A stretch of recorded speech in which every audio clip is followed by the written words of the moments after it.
Hello, it's Wednesday. Welcome back to Recall Knowledge presents Outlaws of Alkenstar, a show where Pathfinder enthusiasts play through your favorite adventure paths.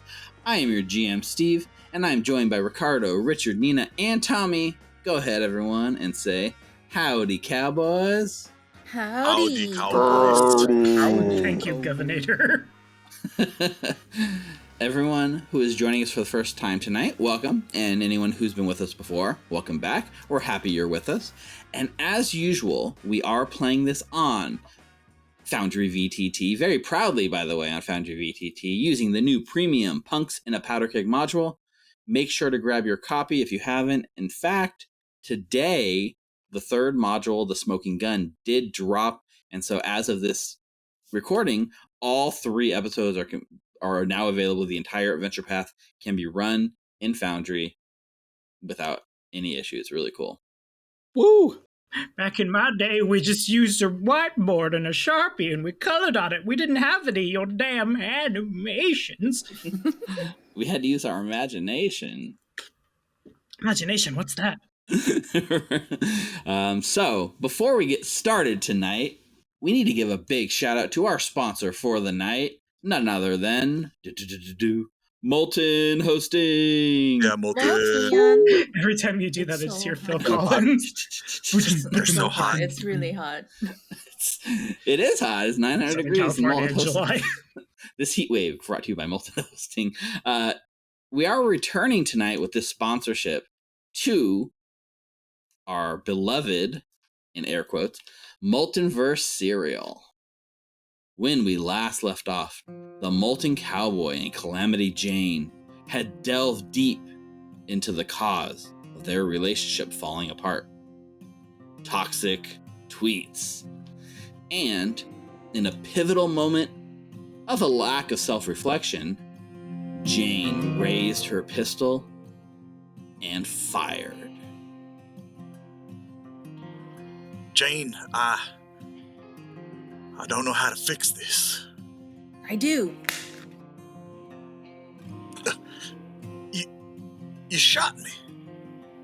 Oh, wait a minute. No, you missed? You know me, Johnny. I never miss. We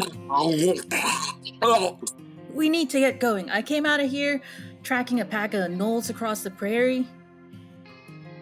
Old Faithful, let's get out of here. Gee willikers, there's another one about to get you. Horse noises. What kind of horse noises? Those kinds. Karate horse noises. God damn it. That was amazing the way you hit your jack there. Now let's ride. Yeah. Jane, we need to skedaddle out of here. Hop in my saddle. What do these gnolls want, anyway? There were once regular gnolls, but the inability to set up self-hosting on Foundry VTT set them feral. Now they wander these mana wastes, hoping to drag anybody that can get their claws on into the most uncomfortable of situations. Like hazing a tenderfoot to get a wiggle on to the bone orchard? Or uncomfortable like the back of a Volkswagen. Or spending an amazing night with somebody despite your preconceived notions of them, letting yourself be vulnerable in body and spirit, and never getting a call back? No, what? No, even worse, they force play you to play Pathfinder 2e on Roll20. Those monsters! Pew! Pew! Pew! If only they had signed up for an account on moltenhosting.com. With their amazing cloud service, Molten Hosting can remove the hassles of setting up your own server hosting, letting you instead focus on the amazing Foundry VTT experience. And with the code Recall Knowledge, One word. At checkout, they could even have got their first month for free. If only these gnolls were shown the way, they wouldn't be fit to be tied about having to play on Roll20. How do we shake them? The Mana Storm, look! Off yonder, we can lose them in there. Are you mad? Everybody knows that dog won't hunt. Nobody survives the mana storms. Well, Johnny, I never thought I'd fall in love with you again, but here we are. Never say never. Jane, I don't know what to say.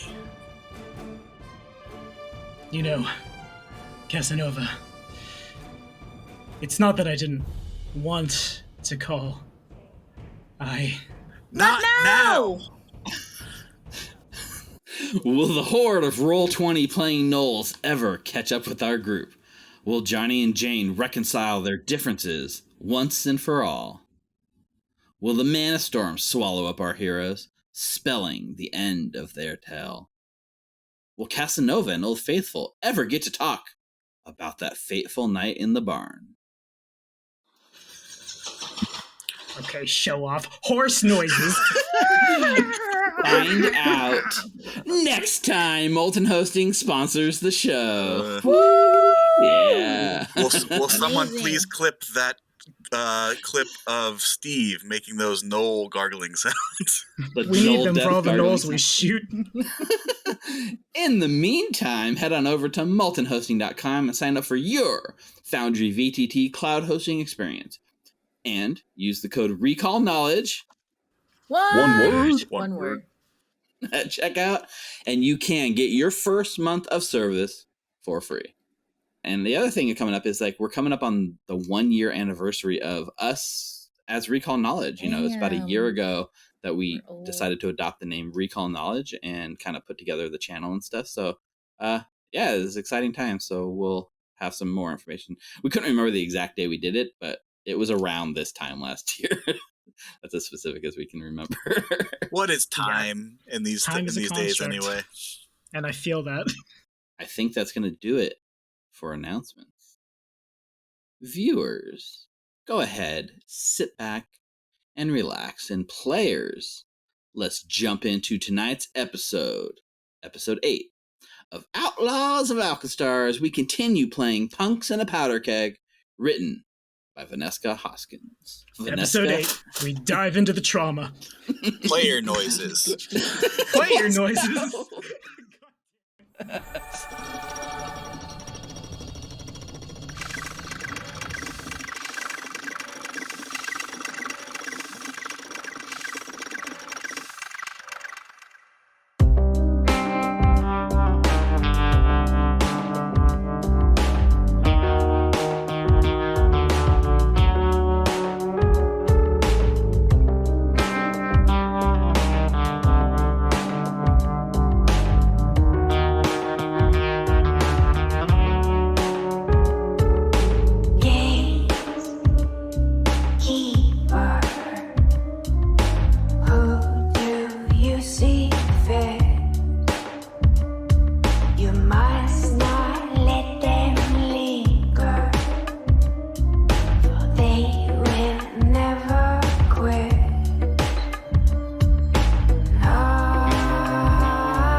And we're back.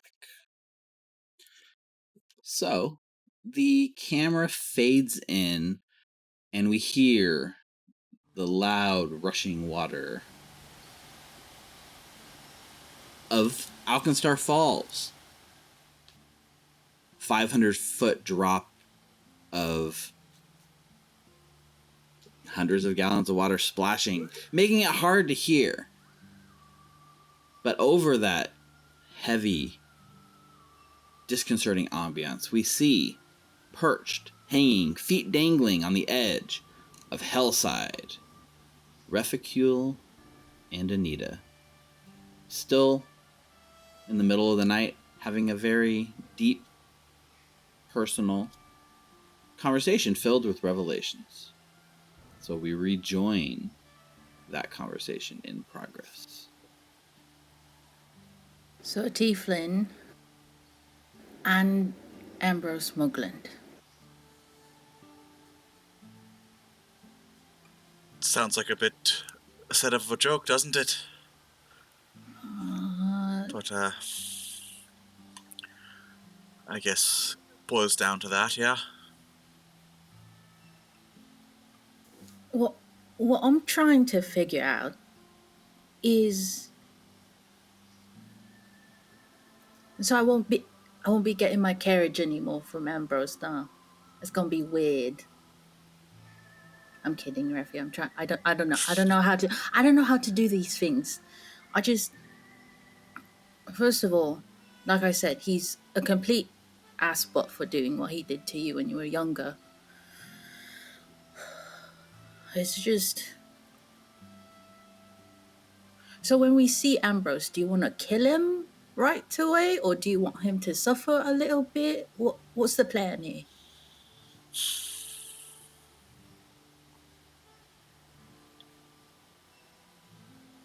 I want him dead. But I don't know if that's what I really want, or what I want because of what he made me.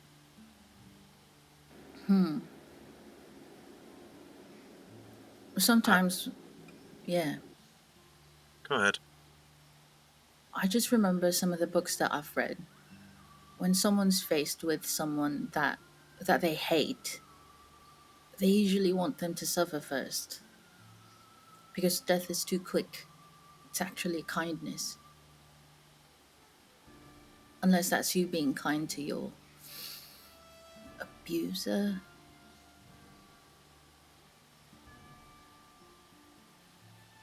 I've only know how to deal with things in one way. It's all I've ever known. But I don't know if hate is the right word. He did raise me. He brought me over from a look around at Hellside, this poor shanty town. Brought me up from the gutters. Made me into something where I would have been nothing before. So I don't know if you could say that I hate him. But he also taught me there's only one way to deal with people that cross you. And that's to make sure that they never cross you again. I mean, with that principle, has that really made your life any more satisfying? Not sure. Other than this past year, it's the only life I've ever known. Well, I guess we deal with him. We'll cross that bridge when we get there. Really, I always thought it was we'll burn that bridge when we get to it. I think it's more like we burn bridges. I don't know. I don't know. Do you want to go to the party, or do you just want to...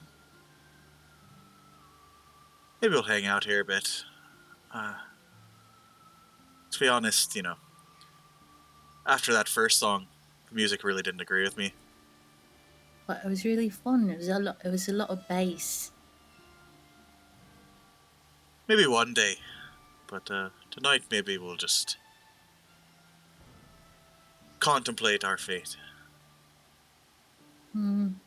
But yes, regarding this thing, I don't think it's something that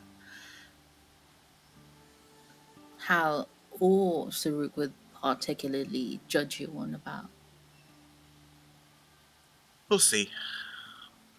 I'll definitely have a talk with Tusks, but not sure if I'm there yet. I don't expect you guys to be best mates after you talk for a second or two. However, it'd be nice if you guys could be civil with each other, considering we'll be doing a lot of missions that require projectiles and other things going at us. So working together is definitely very important. He did put himself out there when Hal went down. He did. Not something that the people that I used to run with would ever have done. Sometimes, in order to see how kind people could be, you have to be kind to yourself as well. We'll take one step at a time, Annie. Let's not expect miracles quite yet. I'm not, but I'm just saying. I mean, I've said this to you before already, but a little compassion towards yourself could make things a little bit easier. We'll keep it in mind. All right. Well, It's also interesting. I was sitting here looking at the layout of the city, and you guys are in Hellside, which is literally this wooden shantytown built on the side of the cliffs that kind of go all the way down 500 feet to just above the water, right? But from where you're positioned and you're looking out across the Ostrati River, you see some of the most clear disparities of like the rich and the poor, because everything on the other side of the river is generally richer, and here you guys are below the cliffs, and you're looking up at the castle towering over you. It is the perfect sort of snapshot of what Alkenstar is all about. This spot here. Besides that, one of the highest marvels of Alkenstar is kind of out on this island right in front of you guys, and that is the hydro plant.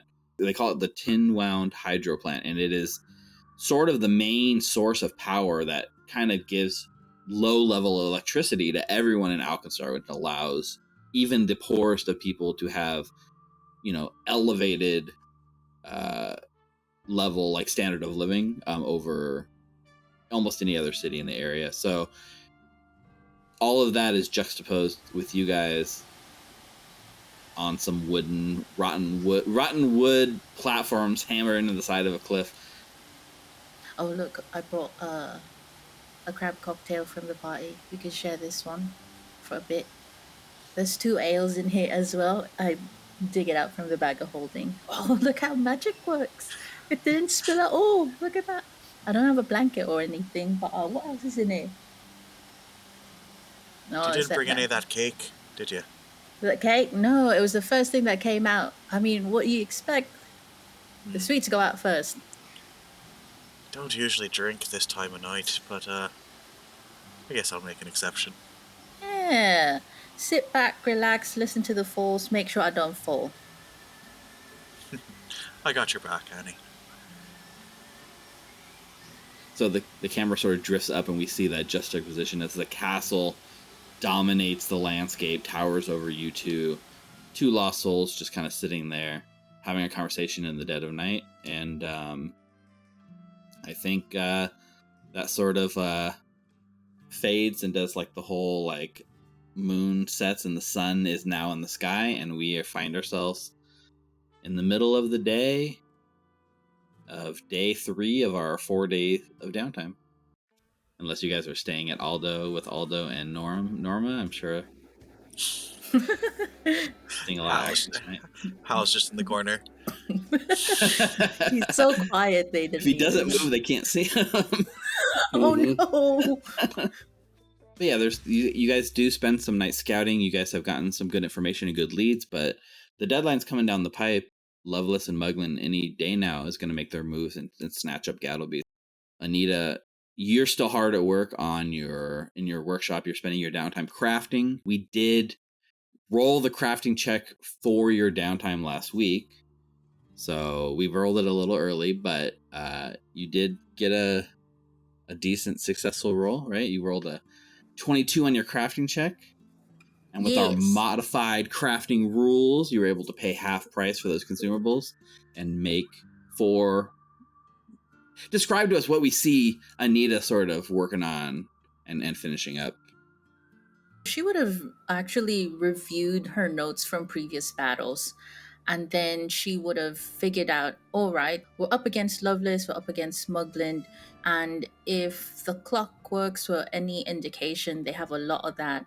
And knowing that they're pretty weak when it comes to like electricity, Nina ended up making Anita craft 4 bottles of bottled lightning. And hopefully it helps.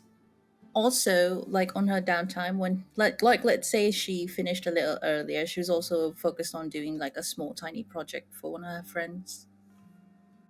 Okay, yeah. So we see her working on something, but we never actually see what it is. We can just tell that she's hard at work. And in addition, with all the rest of sort of your downtime, the other project is you're still trying to work on that sort of removable core for Wybert, right?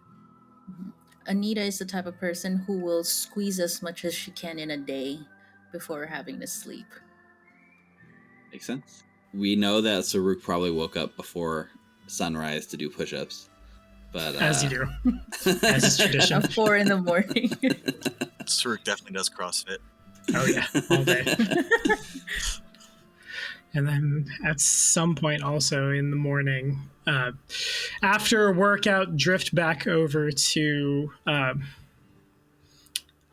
my god, they were the coolest NPC. I don't remember their name. Our favoriteest goblin alchemist who locked herself in a Neeko. safe... Oh, not that one. Our other favorite is goblin alchemist. Monzi. Monzi. Monzi, yeah. Because the last time we went and had to go do a thing, it went very pear-shaped very quickly, and preferring that to not happen again, we're going to buy not 1, not 2, not 3, but 4 minor elixirs of life. One Very for cool. each of us. Yeah, it's a little awkward because you to get to there, right, the most direct way is you go to like the edge of Alkenstar and there's a gate and it leads into Ironside, and the gate is guarded heavily by shield marshals, right? So there's like the tall towers, especially during the day. You got 2 snipers, one on each tower, just sitting there with their rifle, looking away from the city towards the manaways, right? This is where, you know, if a mutant raid or something of that effect would come towards the city, this is one of the weak points that is always on guard. And since getting to that location requires kind of going outside the city, you have to sort of go out the gate and under the scrutiny of all these shield marshals. Or, second option, that map of the sewers that we have. Well, that is the other option. So you get to there, you see this, or you can then like refer to your map and find like the nearest sewer and just hop in the sewer and go back because you did get the map. That is correct. Yeah, just retracing steps because we know that probably a bad thing for them to see us. So just dip in, dip out, come back. Yeah, for some of you worse than others, I imagine. Saruk personally, I don't think has a super high wanted level currently, as much as the rest definitely do. Like 1 or 2 stars out of 5, Yeah. Still enough for a cop to show up and murder me, but not enough to do it with the tank. Yeah. Yeah. You see, like, there's probably wanted posters for Anita and like Halbrent, like on the checkpoint for the police, the shield marshals, right? But yeah, using the shield, as long as you're willing to, like, use the sewers to move in and out, you have the map, and you get back in the back of the yard.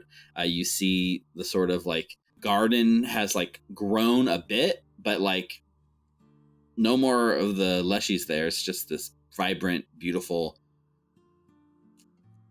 mossy garden, and in the daylight, Halbrent's right, it's very beautiful in color. But you have no problem getting to Monzi. Monty has an interesting idea for what... Oh, God. We already flavored them. How's right. We flavored them as cockroach granola bites. Good old pickled frog leg. They function, and you have no problem buying that from her, and anyone else that wants to buy any alchemical stuff, feel free. So, when Saruk gets back, at this point, Ruffy's probably awake, watching Saruk come into the front of the tavern. Ruffy probably is just getting up. Probably just walking down. Oh, blimey, I need a fucking drink. Morning. Where's everyone else? Annie's in the workshop, of course. Got her head in some new project. Not really sure what's going on. Saw some sparks flying, though. Should be interesting. Classic. Hal, not too sure. I don't think he's even up yet. Man after my own heart, if I do say so myself. Did you figure out anything last night? Got a bit of a look at the route we're gonna take. Why don't we, here. We'll buy you a drink. Talk it over. Sure. And I'll head to the bar and I'll get, what are they called? Two of the flaming whiskeys. The flaming whiskeys, yeah. The flaming whiskeys, yeah. So 7 copper each, so, one silver. I'll hand over a silver. I'll hand over 2 silver. Okay. You hand over 2 silver to Phoebe, so you're tipping Phoebe. Oh, it's Phoebe, or is it a bartender? If Phoebe. It's Phoebe, I'm not tipping her. Phoebe works the bar like 90% of the time, and in this case, it's Phoebe. Yeah. Especially I'm not prime if time. If it was a worker, I'd tip. But if it's the owner that is actually working for the Duchess, I'm not tipping her. Right. So I think you hand her the 2 silver, and then she just puts it under the table, and then there's that like pause where you are looking at her, waiting for your change, and she rolls her eyes, and she like fishes out 6 copper pieces and slides it back to you. She does, she has all the ingredients under the bar, and she keeps the little like pincher of something that she like drips in there and then lights it on fire, and the whole drink as she hands it to you is already just burning. Perfect. And I'll slide it over towards Tusks. I'm pretty sure you're not supposed to drink things that are on fire, but why the hell's not? And down it goes. Yep, without blowing it out. Okay. Surprise me every day, Tusks, and I'll down mine as well without blowing it out. I'm gonna roll once on the table for each of you to see what happens. We'll do for Saruk first, and Saruk did drink first. No effect. The flames go up your face and touch you, and you don't leave any mark. No sensation of burning. You just drink, and the flames and liquid and everything just disappears down your mouth, and surprisingly doesn't hurt. Not bad. And for Ruficule, the exact same thing happens for you, but the flames as you take the drink sort of like flare up and do like singe the outside of your face. You are going to take a little bit of fire damage. 4 points of fire damage. Oh no.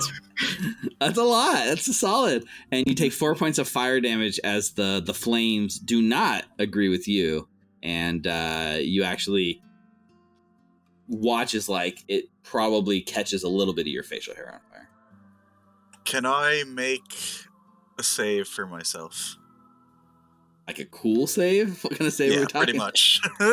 Basic reflex save. The fire. Right? Reflex save, will save. There's no cool save, but Save face. Yeah, that's pretty much what I'm doing. A save face save. Yeah. So say that 5 times fast. I don't think I can. I would personally say this is probably a will thing. It's like a mental effect for you to like stave off the things. So the like social pains. That's only an 11. An 11, yeah. I don't think you do a very good job of it. So Saruk, you watch and he looks like a dork. But there's not a lot of people in the bar. Phoebe saw it. Phoebe's laughing her ass off from behind the bar. Went down a little bit smoother last time. Yeah? Did you not set yourself on fire? Fishes in pocket, rolls granola your way.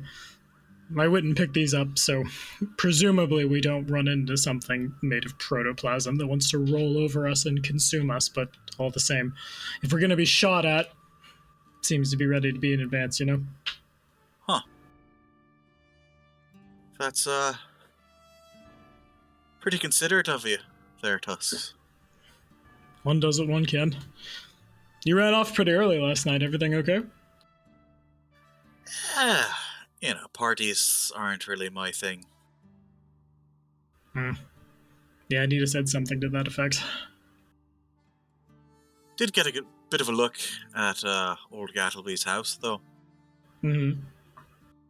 There does seem to be some interest other than our own. So it might behoove us to not take too long getting over there. Yeah.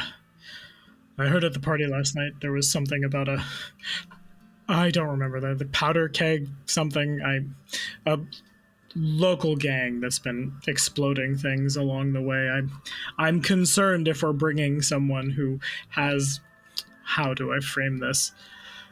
Experimental explosives, and then there are other explosions that could go belly up very quickly. Yeah, we wouldn't want to get burned now, would we? Well said. But, nah, I think that might be good to look into. Seems that your party was a bit of a success then. Yeah.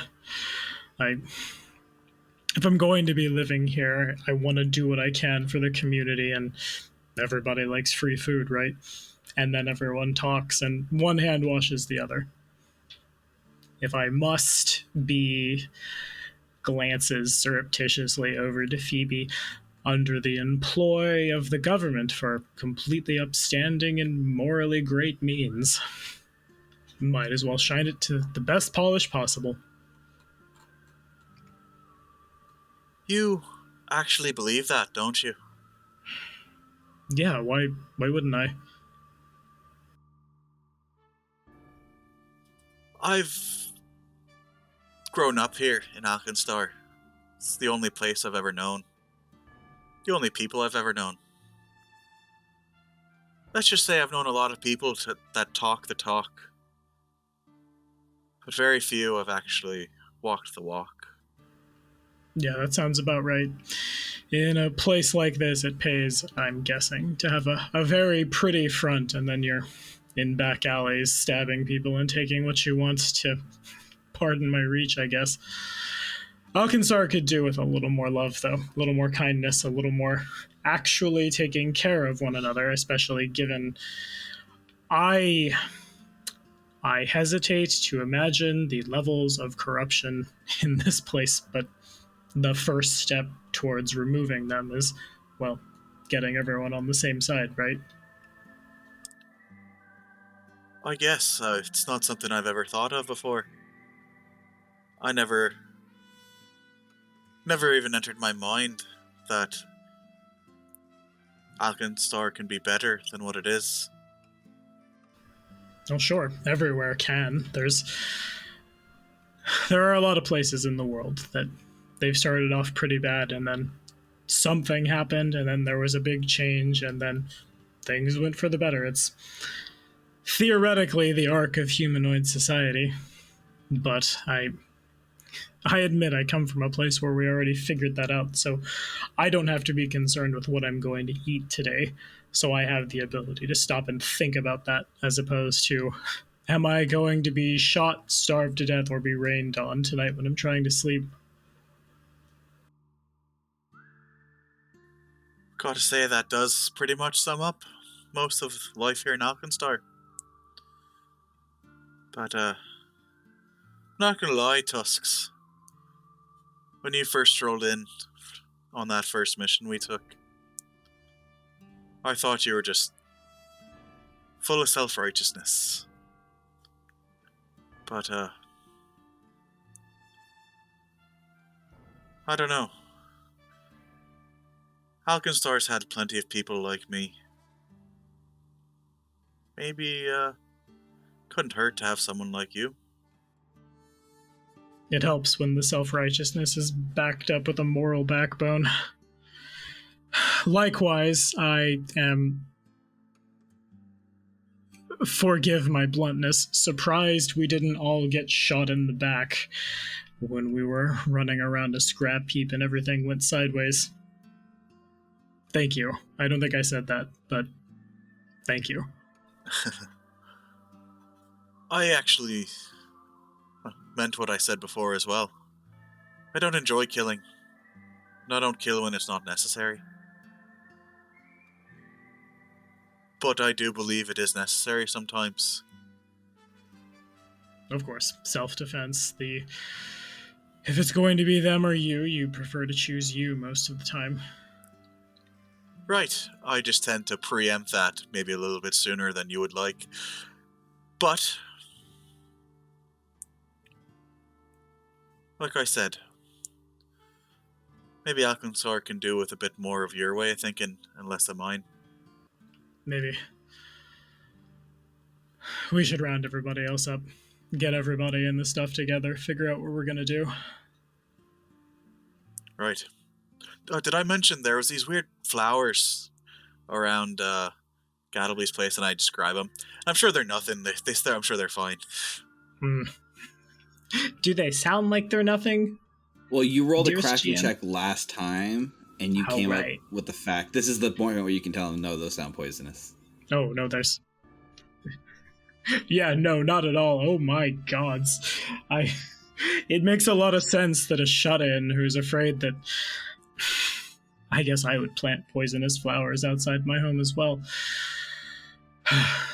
Yeah, probably don't touch those.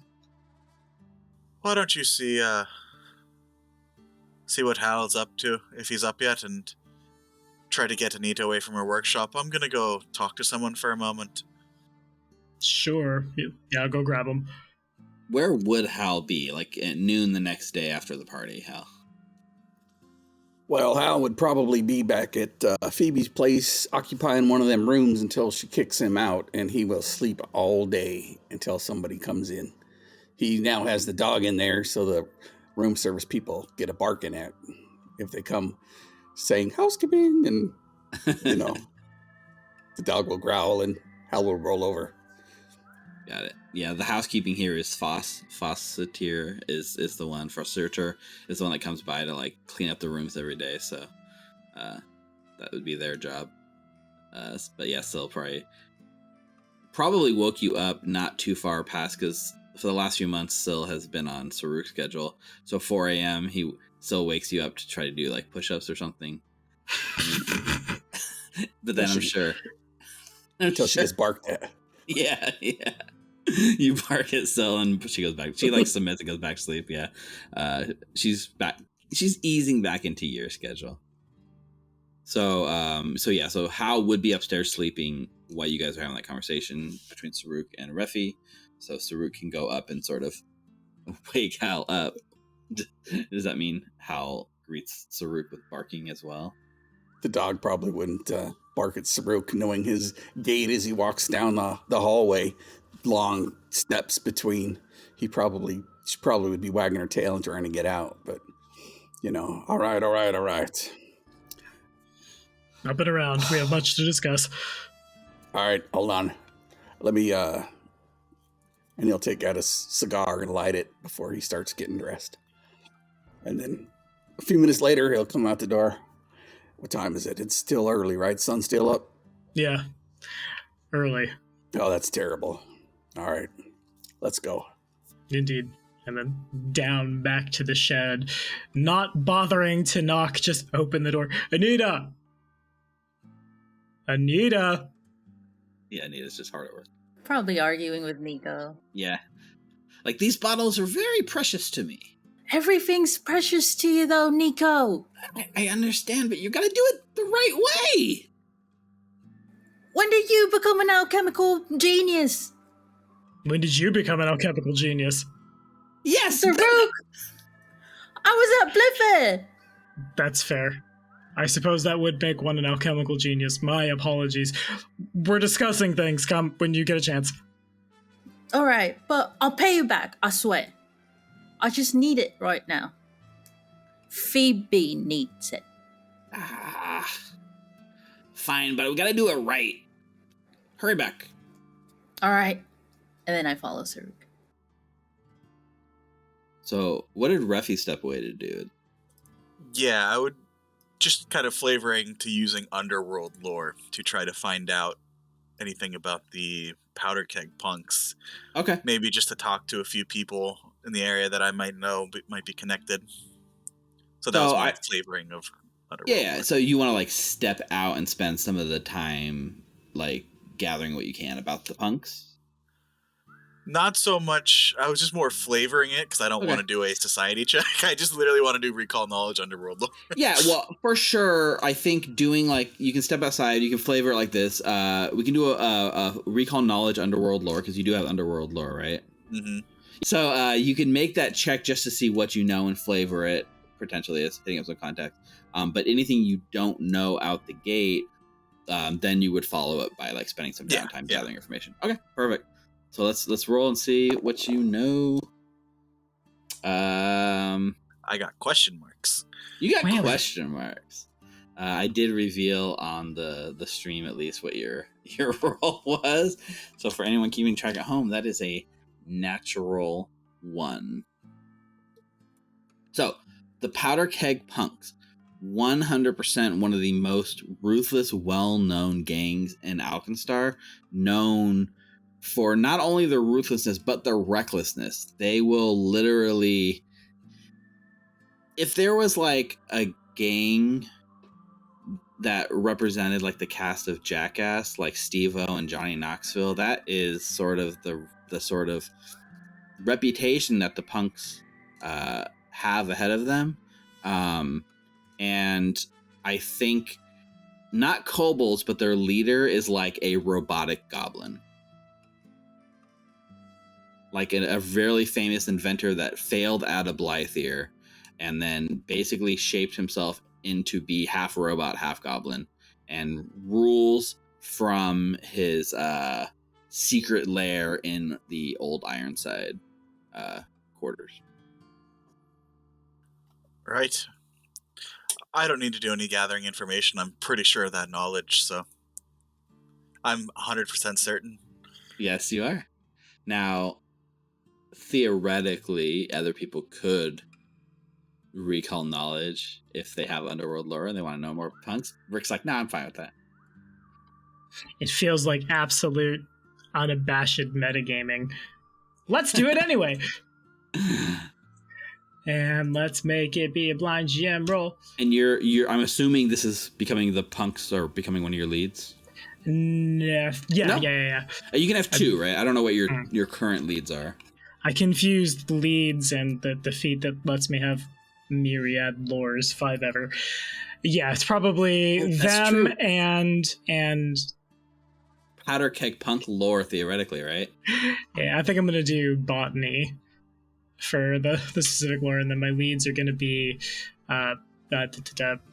why am I so bad at names? Crazy scientist, man. Gattlebee. And then Gattlebee and the Powderkegs. But here's that sweet underworld lore. Perfect. I believe... So I'll tell you what you come up with.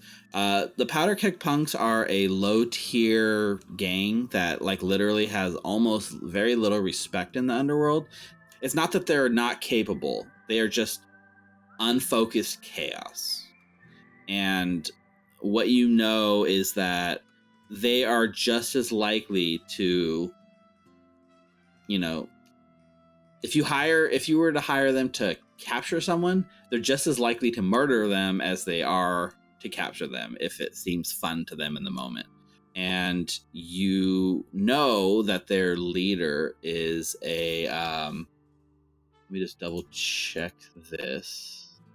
So their leader is a goblin known as... His street name is Brick Blaster. And this goblin does, command his people to just basically create as much chaos as they want, and no one treats them seriously. And they are literally, if you can afford anyone else, you would hire a different gang to do a job for you. But if you have a shallow pocketbook and you need something done, the Powderkeg Punks are for you. Unfortunately, their headquarters and where you would contact them is kind of a closely guarded secret, and you don't roll high enough to get their their location, but you get a little bit of leads to go on at least. So you can both come back to the table with that information.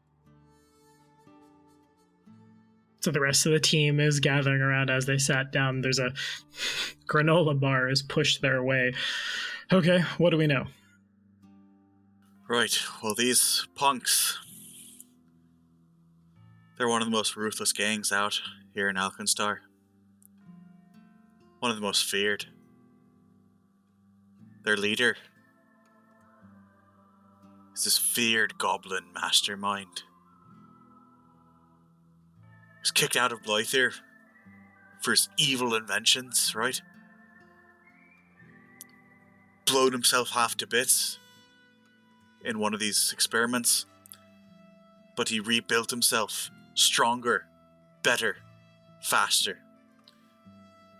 Some people even call him the Million Coin Goblin. So that's not what I heard at all, but I'm pretty sure. I think we could handle, even if there's some million coin goblin somewhere, right?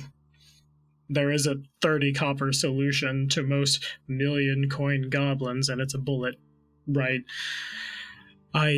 Maybe they're the most feared. The people around Aldo's make them out to be much more of just disorganized, dare I say, punks with explosives? I don't know. Nevertheless, I think we should go there first. I think that seems to be the biggest. We need to get them out of the way before we're dragging someone down the road. Unfortunately, I don't know where.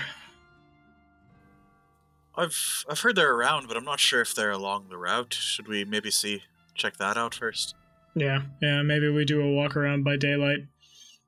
Would Phoebe know anything about the Powderpunk gang with the goblin leader? Phoebe? Probably has a file on him, just like the rest of us. Well, I mean, she has us misfits. I'm sure she knows something about this goblin-led misfits.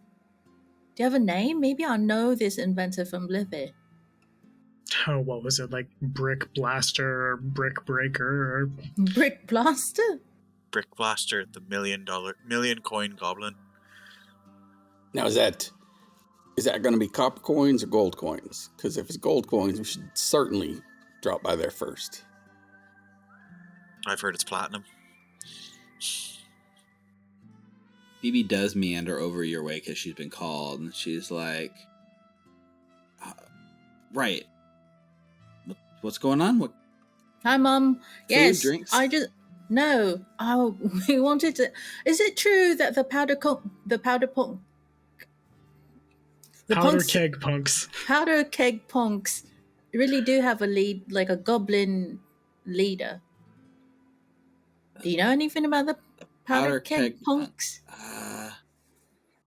Let me see.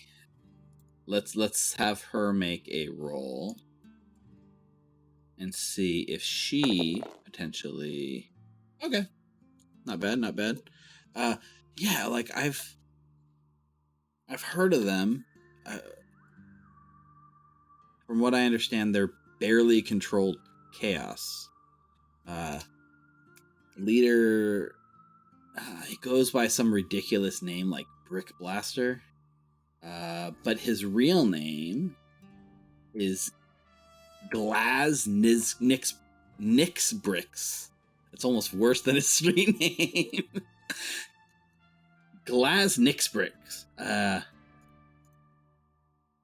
I mean, why? You got something to do with... Wait, are we talking business or pleasure out here? She's like looking around, you guys having a meeting in the middle of the bar. We're just trying to get more information is all. Do you perhaps know how to find them, or... Do you know the area that they operate out of? I mean, they're not on my radar for any particular reason. I could put out some feelers and see what I can come up with. Yeah, it might be worth a while, because Reffy says he wears a jacket made of 1 million platinum coins. Nah, he built himself like robotic arms and legs out of them. I mean, that just sounds ridiculous. That's what I heard. Are you pulling my leg? No, your leg's right there. So let me just get this straight. She like lowers her voice. She's like, instead of securing Gattlebee, you're gonna chase down these Powderkeg punks because they have a coat worth 1 million coins? No. Well, now It's that you just- frame it that way, it does sound quite appealing. No, but isn't it because we heard that the Powderkeg punks are also out there to grab Gattlebee? So if we deal with them now, then we wouldn't have to deal with him. With them when we pick Vashon up. One less complication down the road. Well, yeah, I mean, you should, if you have belief that they're involved, then yeah, for sure, I'll see what I can find. Thank you. Indeed. That's it. Yeah, Alright. yeah, thank you. And then Phoebe sort of like disappears. In the meantime, why don't we just see what we can't find on our own? It might be more expedient. Okay. Also, during the party, I heard that the shield marshals are actually taking down businesses for almost nothing at the moment. They come in saying that they're violating a health code or something, but there's not a lot of rhyme or reason for the businesses that they're taking down at the moment. I'm not sure if they're like an anti-muggling business or a pro-muggling business, an anti-Dutchess business or a pro-Dutchess business that's being taken down. Whatever it is, it's under health code violations. And this relates to securing Gattlebee. How exactly? Not sure, but it's what I heard in the party last night. It sounds interesting, though. That's a damn shame, because the best places to eat are always the ones that fail their health inspections. This is objectively correct. Surprise, surprise that corrupt police officers are going door to door shutting down businesses on a whim, though. True, that's true. But yeah, it's something, since we're all giving out stuff that we heard last night. There was something about how the shield marshals had checkpoints by night, right? Yes, that too. At the Bottleneck Bridge. Yep. So, Yeah. I'm sorry, boys, when we move him. I think we're doing it by day. Like sunset day or like your push-up day? Somewhere in between. Wouldn't it be... That's actually very good if we do it in the day, because isn't there a march by Amos, like in the workers in the day? We could use them as like a distraction while we transport Vashon or move him around. I mean, using the workers as a distraction leaves a very sour taste in my mouth, but I see what you mean. Yeah. Don't think of it as using them as a distraction. Think of it, they're going to be a distraction either way. We might as well take advantage of it. Yeah, that's fair. Presumably, we find the $1 million explosives and ensure they don't go off in the middle of a protest. Also, and Phoebe mentioning that we're having this meeting in the middle of the bar, I'm going to look around to make sure that there's no one, like, watching us. Okay, yeah. You give a scan of the room. It's still pretty early in the day for a bar, and I think there's only like 1 or 2 patrons that look like they're all already passed out in their drink on their table. The only person that is really like sort of, eagle eye watching you, but not like trying to make it apparent that they're like super focused on you, is Phoebe, who is trying to eavesdrop on your conversation from like across the bar. Like, she keeps finding tasks to do like behind the bar, but you can tell that she's like, her attention is on you, not her task she's working on. Alright, so, there were, as I mentioned this to Tusks earlier. Last night when I went out to scout old Gattlebee's place, there were definitely some other interested parties. Whether it's these punks or not, I don't know, but, I feel like, well, we shouldn't wait too much longer. Yeah, if there are more, maybe we should get down there now. But then we don't have the distraction of the march. True. How many did you see? Anything in particular? What you saw, they were very small in stature. They were wearing a like very conspicuous trench coat with a big hat that almost made it like they didn't want. Like, even if you got to look at them, you couldn't see special features, but their size could not be hidden too well. They're like a small creature, like a goblin-sized creature, perhaps. Something tiny, like a small humanoid shape and not a medium-sized or larger creature. I couldn't really get a good look at their face. Could have been a halfling, a gnome, or a goblin with platinum-made robotic parts. I see. Well, then we know what to look out for. Are we comfortable and confident on the routes that you'll have scouted? Like, has the route between like Vashon's house to the Yeast of All Brewery been scouted already, or is it just like? No, I just looked from here to Vashon's, up on the rooftops a little bit, but maybe that's something we could do a little bit later there, Refcule. I took a look at the brewery. Didn't seem like much. Seemed abandoned. No activity there that I noticed. But that was last night. Maybe we take another look. But maybe we should check. If we're going to do this during the day, maybe we take what little light is left now and check. Yeah, if we could, if the both of you could scout out the routes between Vashon's house to the brewery and then the brewery to here, like the most efficient, convenient, secured route would be amazing. So you're saying this bridge is between Vashon's and the brewery? Like, why do we have to go during the day? Because of the checkpoints that Saruk found out that the shield marshals have at night. It's actually, they're heavier. Yeah. Yeah. I must have missed that. I didn't realize that the bridge was in the way, but now I'm thinking about it. Yeah, of course it is. And you two are quite the celebrities these days. Seems like I can't turn the corner without seeing your faces. This is true. We room like right next to you, so you're gonna see us every day. They did quite a good job, especially of your whiskers there, Hal. I mean, who doesn't remember a handsome face like this? Especially when it's plastered all over wanted posters throughout Alkenstar. Yeah, that's fair. For my downtime, like outside of my crafting, can I do a check to see if there's anything about Vashon that would help us in this mission? Interesting. So you're looking for...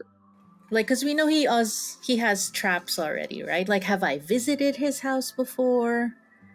No, you probably definitely wouldn't have visited his house. But if you want to give me you have Academia lore, right? Mm-hmm. So if you want to give me an Academia lore roll, make it a secret roll, then we'll see maybe what you know about Gattlebee. It'll be interesting for me to... Everything I know about Gattlebee that you would know about Gattlebee, but specifically also stuff that'll help you on this mission. That's an interesting subset. Question mark. We got to make sure we get Gattlebee in his DeLorean before we go anywhere. 88 miles per hour. I think the main thing that you would know about Gattlebee, or I guess that might help a little bit, is it's a combination of him being absolutely able to laser focus on to something that interests him, to the detriment that he will be in the middle of a conversation with someone, and if he has that like great idea, he will stop something mid-sentence and walk away from them to go do that thing. So when he puts his focus or intention on something, it's like the rest of the world completely melts away. And secondly, he's not old per se, but he's a little forgetful sometimes. So I think for sure he he's the kind of person that you would, set an appointment with him for his office hours, and then when you showed up, he wasn't there. And when you confront him about it, he kind of would be like, oh, I just, forgot. Probably got heads down in another project or something. But combination of laser focused and forgetful is probably how you would see Gattlebee. Genius, though. Unparalleled genius, especially in the realm of explosives. And his specialty has been and always around the idea of making. Basically, the way he always described it is improving the barbaric black powder, the cornerstone of our civilization. It's uncouth. We need something better. So would his forgetfulness be an issue when it comes to us picking him up?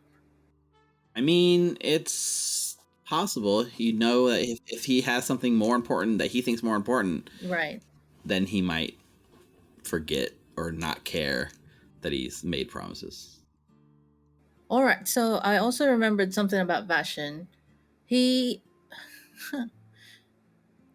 a genius, right? He's a complete genius, but his genius actually could be detrimental if he just forgets that he has to be picked up altogether in the next day or two.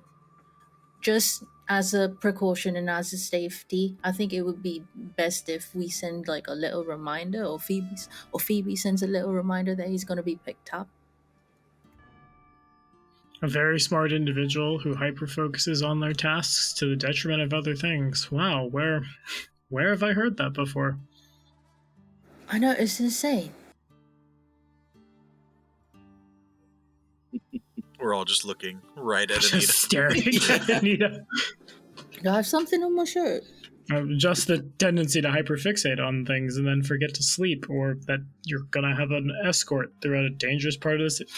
I'm sorry, I'm being facetious. You're right. With the people that I saw watching Gattlebee's place, I'm not sure if risking another message to him would be wise. It might tip our hand. Actually, he's smart enough to not go out if he knows that really powerful people is going after him, right? He's not that daft. I found that there's a difference between book smarts and street smarts. I can't deny you on that one. But there's also a thing called, being alive. So I'm sure that his survival instincts are kicking in. If he knows that he's being hunted as a prey. He might plant a bunch of poisonous plants outside his home and barricade himself inside. Yeah, that's probably it. I mean, he might have. I think he planted those quite a bit before all this anyway, so. Something tells me that I'm seeing a pattern. Yeah, he's gonna be there. I hope he's gonna be there.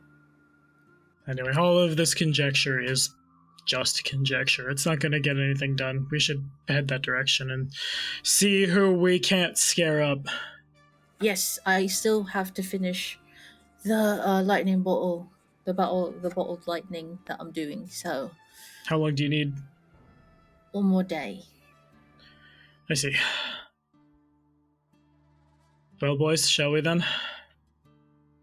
Let's go. Indeed.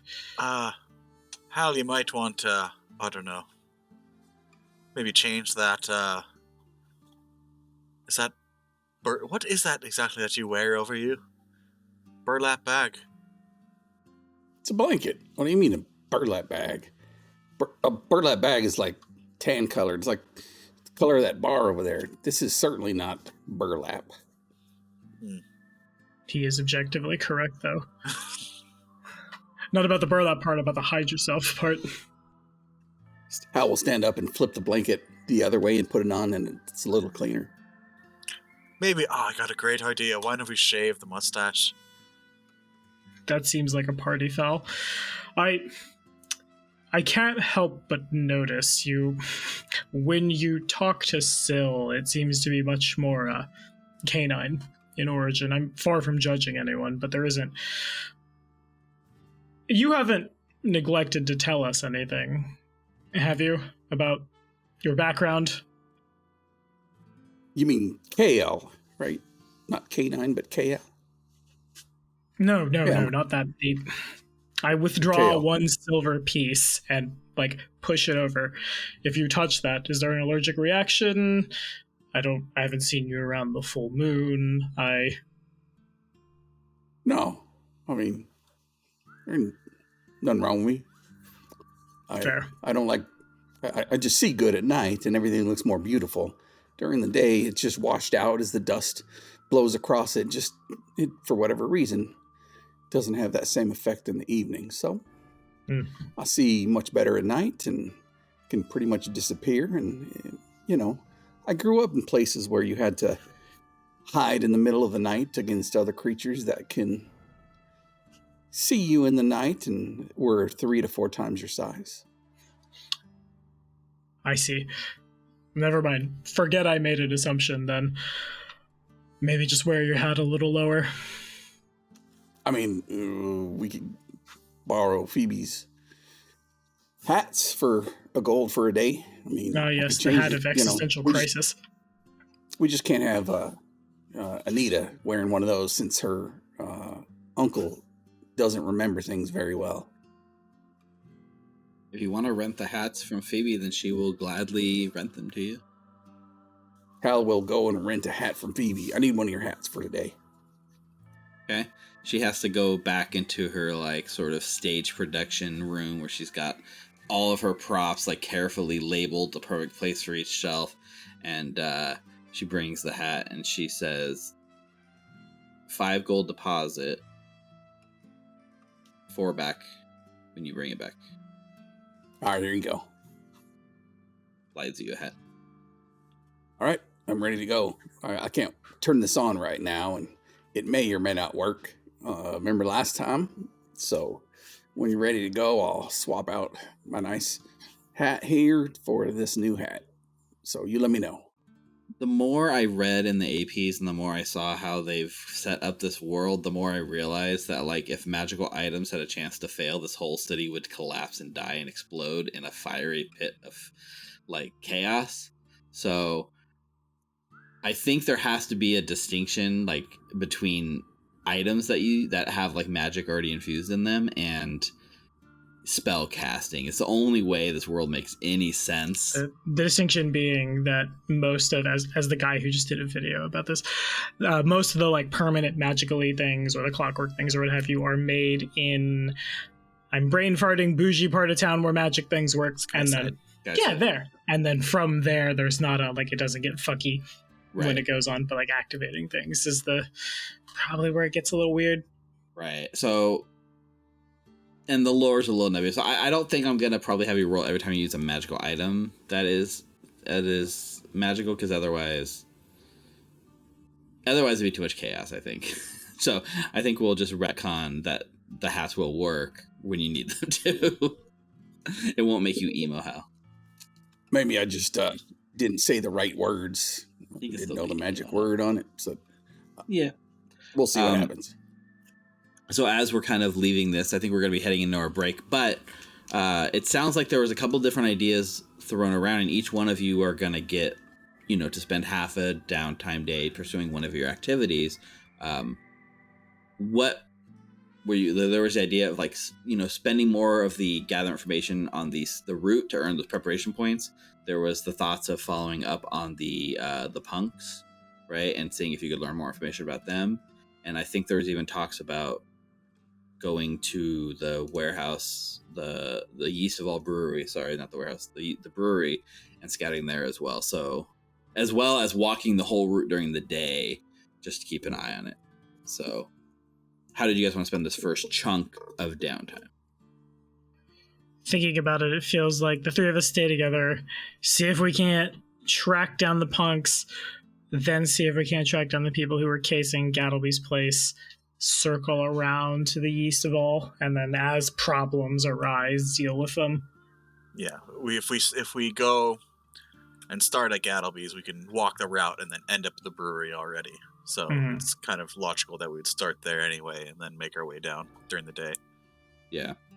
But I think like dedicating time to doing that will be that downtime role, and that wouldn't give you any advancement on the sort of punks lead, unless you happen to come across some of the punks on that route, you know what I mean?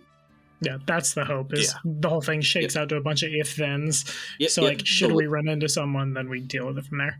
Perfect. So we'll start at the route and make some rolls when we come back from the break, and we'll see what you learn, and then we'll make some branching if-else decision tree choices from there. All right.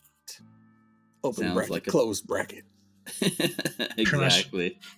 So while we're at break, take this time to support us here on Recall Knowledge.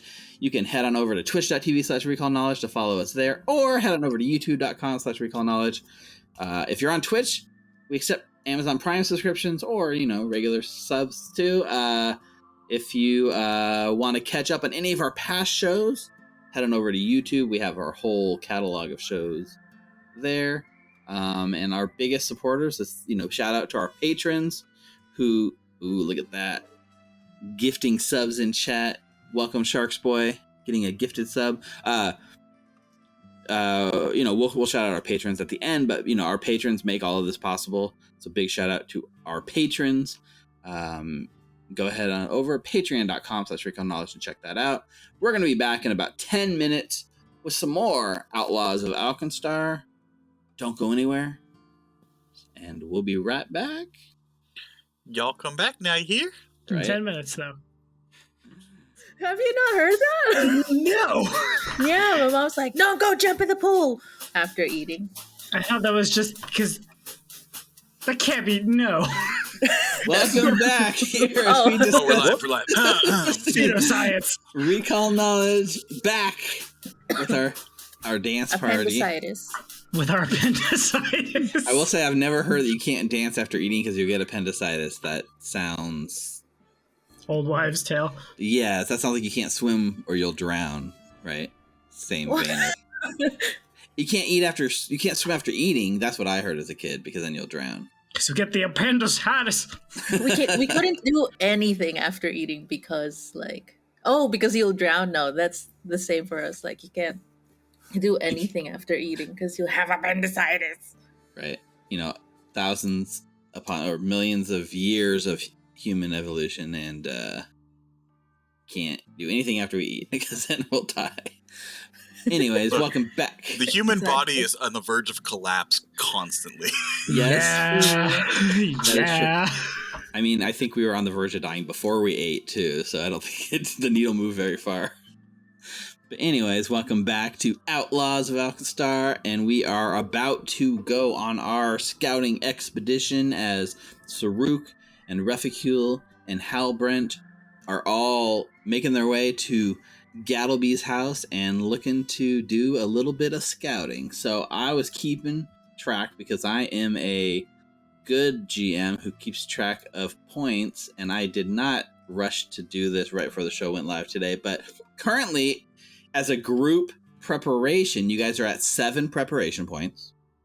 On an individual tally, we have 2 for Refi, 2 for Hal, 2 for Saruk, and 1 for Anita, which was, I graciously allowed her to gather information at the party, even though she's technically crafting this whole downtime.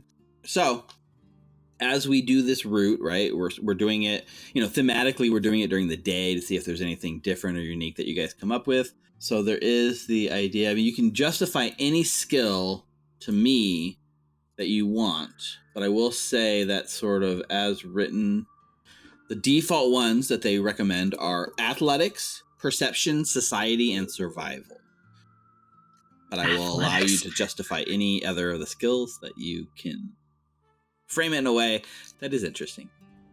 Could I try something? Then you can always try something. I can't remember if this is an actual skill or not to sow a rumor, but I'd like to lie to people as we're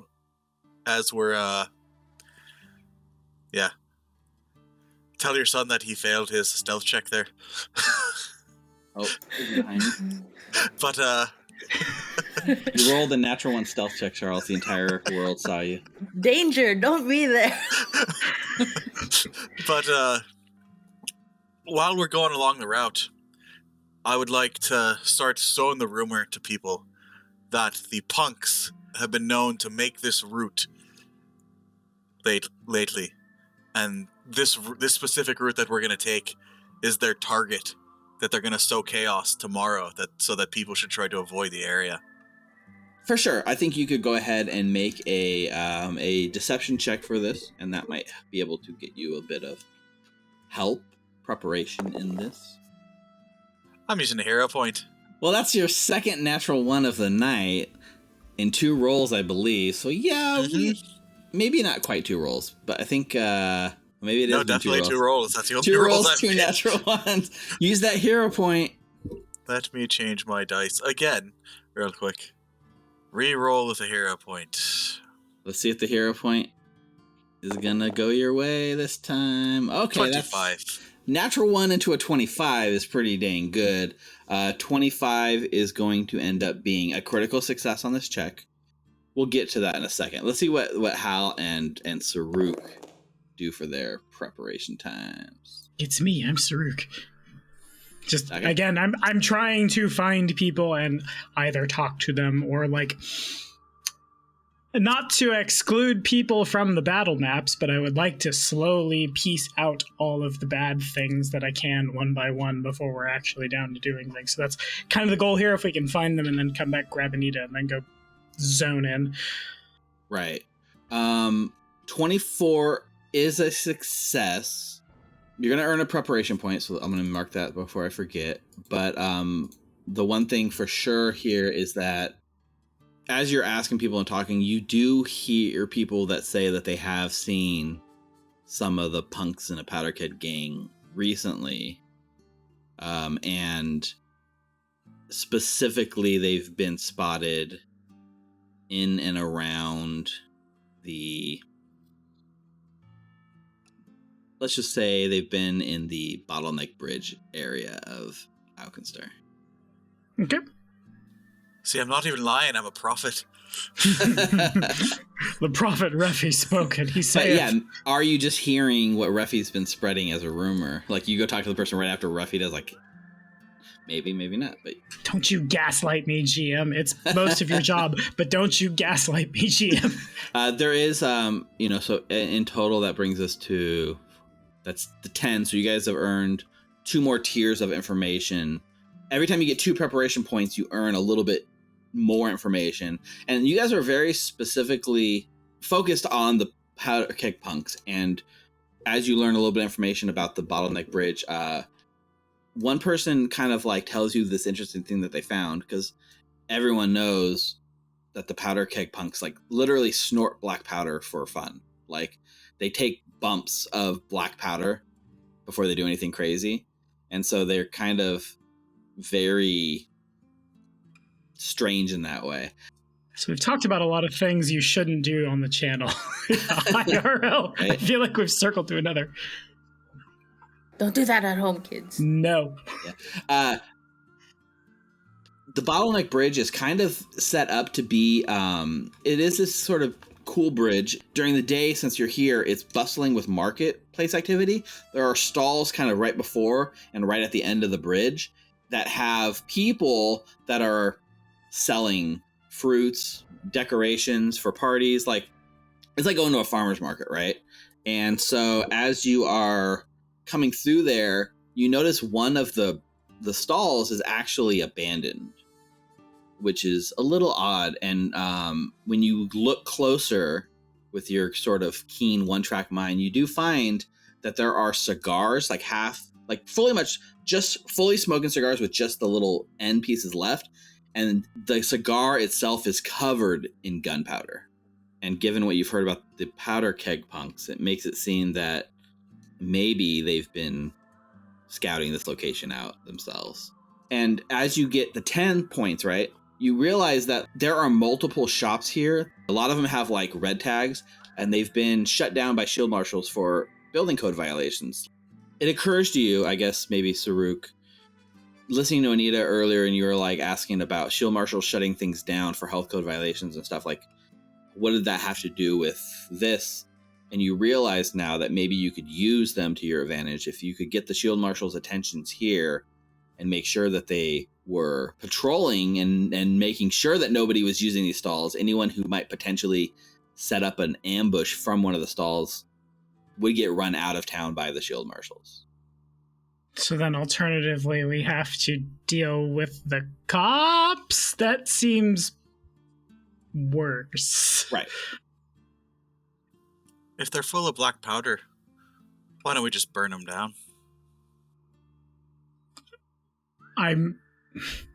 We can't just go burning buildings down. No. Why not? Because theoretically, the people are going to come back to them and want their businesses. That's not how you... We can talk about rhetoric later. The short answer is no. The longer answer might be somebody goes in there and sees if, anyone's left any explosives or any convenient nests, if you know what I mean. All right, well, just a suggestion. Mm-hmm. Guess if we get shot at or blow something up, guess we're getting shot at. Again, if we can track them down preemptively, then a problem it not is. Hal, you still have a role for this sort of downtime activity, information gathering. How are you helping out with your scouting? Well, I think since I already did athletics and I already did perception, I'm going to use survival to, I wouldn't say scout out a new way, but you tell me what I would be doing with survival, DM Steve. I think survival is definitely picking out the sort of best alternative routes. There's the main route that is obvious to follow, but you're looking for shortcuts, for back alleys, anything that can kind of give you any advantage, and mostly piecing together options for your sort of upcoming way. So if a curveball comes your way, you'll know the best alternate route to take. And I think survival really plays into that. All right. So let's make a survival check.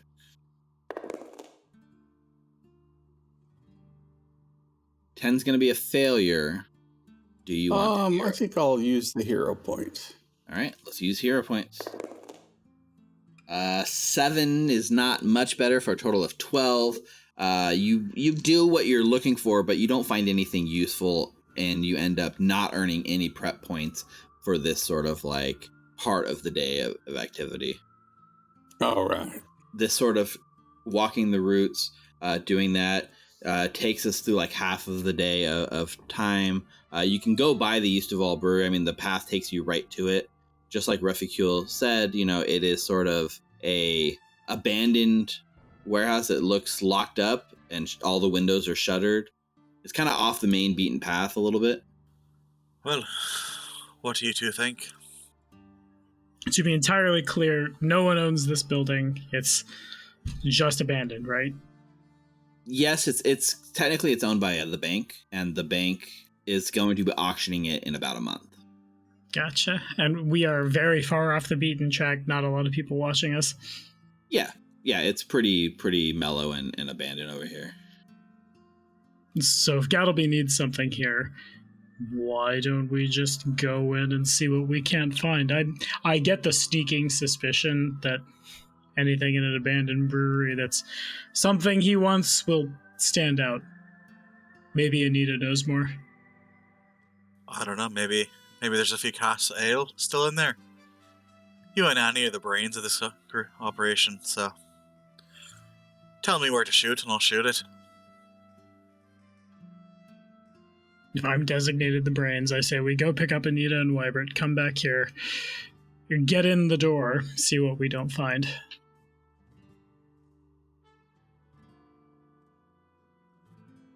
Might have a hard time getting her out of that workshop. She's mentioned she was trying to bottle something. Shall we do it just the three of us then? Couldn't hurt to take a peek, could it? Indeed. What time of day is it? GM? It's not quite high noon, but it's a few hours past high noon. It's like late noon. Late noon. You see, like, this is a whole sort of like industrial district. You're standing out in front of this dilapidated industrial building. There's like the wooden sign is like dangling, just barely one bolt holding it together. It's very clearly the place he's mentioned, East of All Brewery, but from out here, it doesn't seem like there's probably much. Basically, you're gonna have to get inside to see what's going on if you want to figure it out. You still got your keys, Revy? Of course. And I twirl one of the parts of the thieves' tools in my fingers. Maybe we see if there's a back entrance, bit away from the street and prying eyes. Indeed. So you take a minute and like look and see if there's maybe more of a side entrance or something like that. You actually, as you kind of go around the corner and look, you do find what appears to be a side entrance, almost like a loading dock. A much bigger door that looks like it could sort of open inward, probably where they would get deliveries and things like that. Definitely looks like it's got a pretty solid lock on it, but it's definitely potentially an alternative entrance than the front door. Do I see any signs of tracks or anything leading in and out of this side entrance? Give me a perception check. I think likewise. Picking up what Reffy's putting down. Yeah, if you guys want to scout around, see what you can find. That's just a 12. Okay. At least it wasn't a natural one. Well, I tried to roll, and then it was like, internet, eat shit, Tommy. Yeah, your internet started cutting out. I saw your camera. There we go. Yeah, yes, good at Pathfinder. As Reficule is looking around for any sort of signs, you don't pick up on anything. Saruk picks up on the smallest sort of detail. A very, very slight splintering on some of the wood here outside the loading dock that looks as if maybe almost like spurs, like hitting the wood and just doing the slightest cut. Someone has stepped through these wooden platform, the sidewalk leading up to these loading entrance doors, and you're pretty sure they've done it recently, like in the past day, maybe even the past 12 hours. So someone's definitely been in here recently, pointing down to where they are. Huh. Didn't see those at first. Got some eyes on you there, Tusks. One does what one can. Thinking about that, I'm gonna lean over to the door and just see if it's open. Okay. Just turn the handle push. The handle does like kind of turn, but you can see like there is very clearly almost like a slide bar lock on the other side. It is locked, but it doesn't seem like it'd be too hard to get it open. And they were smart enough to lock the door. I think you're up, Revy. Can I be scouting around while these guys are working on the door and keeping a lookout, make sure no nefarious beings are besides us walking around this place? For sure. Yeah, so you are scouting as your sort of exploration activity and keeping an eye out. Yes, sir. For sure. Refi, if you got the lockpicking skills, we can put them to the test. With that in mind. Oh yeah! For Refi's thievery. I'm not entirely sure this. Are you going to switch one of your leads to like the warehouse for something in the warehouse, maybe? I guess this was like, if one of them is the Gattlebee investigation, I guess I assume this was part of it. If no, yes, then it kind no. of is. Yeah, you know what? It falls. You're doing this because you're going to be like Gattlebee wants to come here. I dig it. So that's a +1 circumstance? Oh, it is. These locks are not too crazy. It's a DC 15 thievery check. Alright. That's a 20. So you get the tools out and you start working on it. And technically this takes like multiple checks, but we're not in sort of combat mode. This is sort of exploration mode. So you work at it for a little bit and without too much ease, you go click, click, click. You get the thing unlocked. The sort of like slide bar between the two slides out and the handle twists and turns and you can absolutely open the door. Oh, slowly. Very slowly open it. Making sure there's no like tripwires or anything. As that happens, whatever the action economy of Go-Go Power Rangers is, I do that. Okay, you want to like, so yeah, so we see like the 3 action interact, and you gotta give us your like, what does it look like? Do you like call like Jaguar and like put your hand out and Jaguar! anime music plays? God, my guitar is not far from me, and I know how to play the Power Rangers. Just start tapping. Oh yeah. God, hang on. I have my copy of a really old one ebook where Kazutal's first printing was, and I was gonna grab one of the aphorisms. I think hand goes to medallion, squeezes it in Orcish, grace and might, and squeeze a little harder, and then it like unfolds out as if it were some big origami thing, and then in the span of 6 seconds I'm now wearing full plate. So I'm opening the door. All right, Tuss, we go. What the? Refi has never seen this or knows nothing about this. So. Oh right, I full on plate mail, Jaguar head surrounding like Saruk's face, like from within. It's a sight. Don't worry about it, but don't threaten people in my presence again. I'm bound to not tolerate it anymore. Let's say that. But we can worry about that after, and then on reflex, out comes the mace in its ranged mode. That's a lot to process. We'll deal with that later.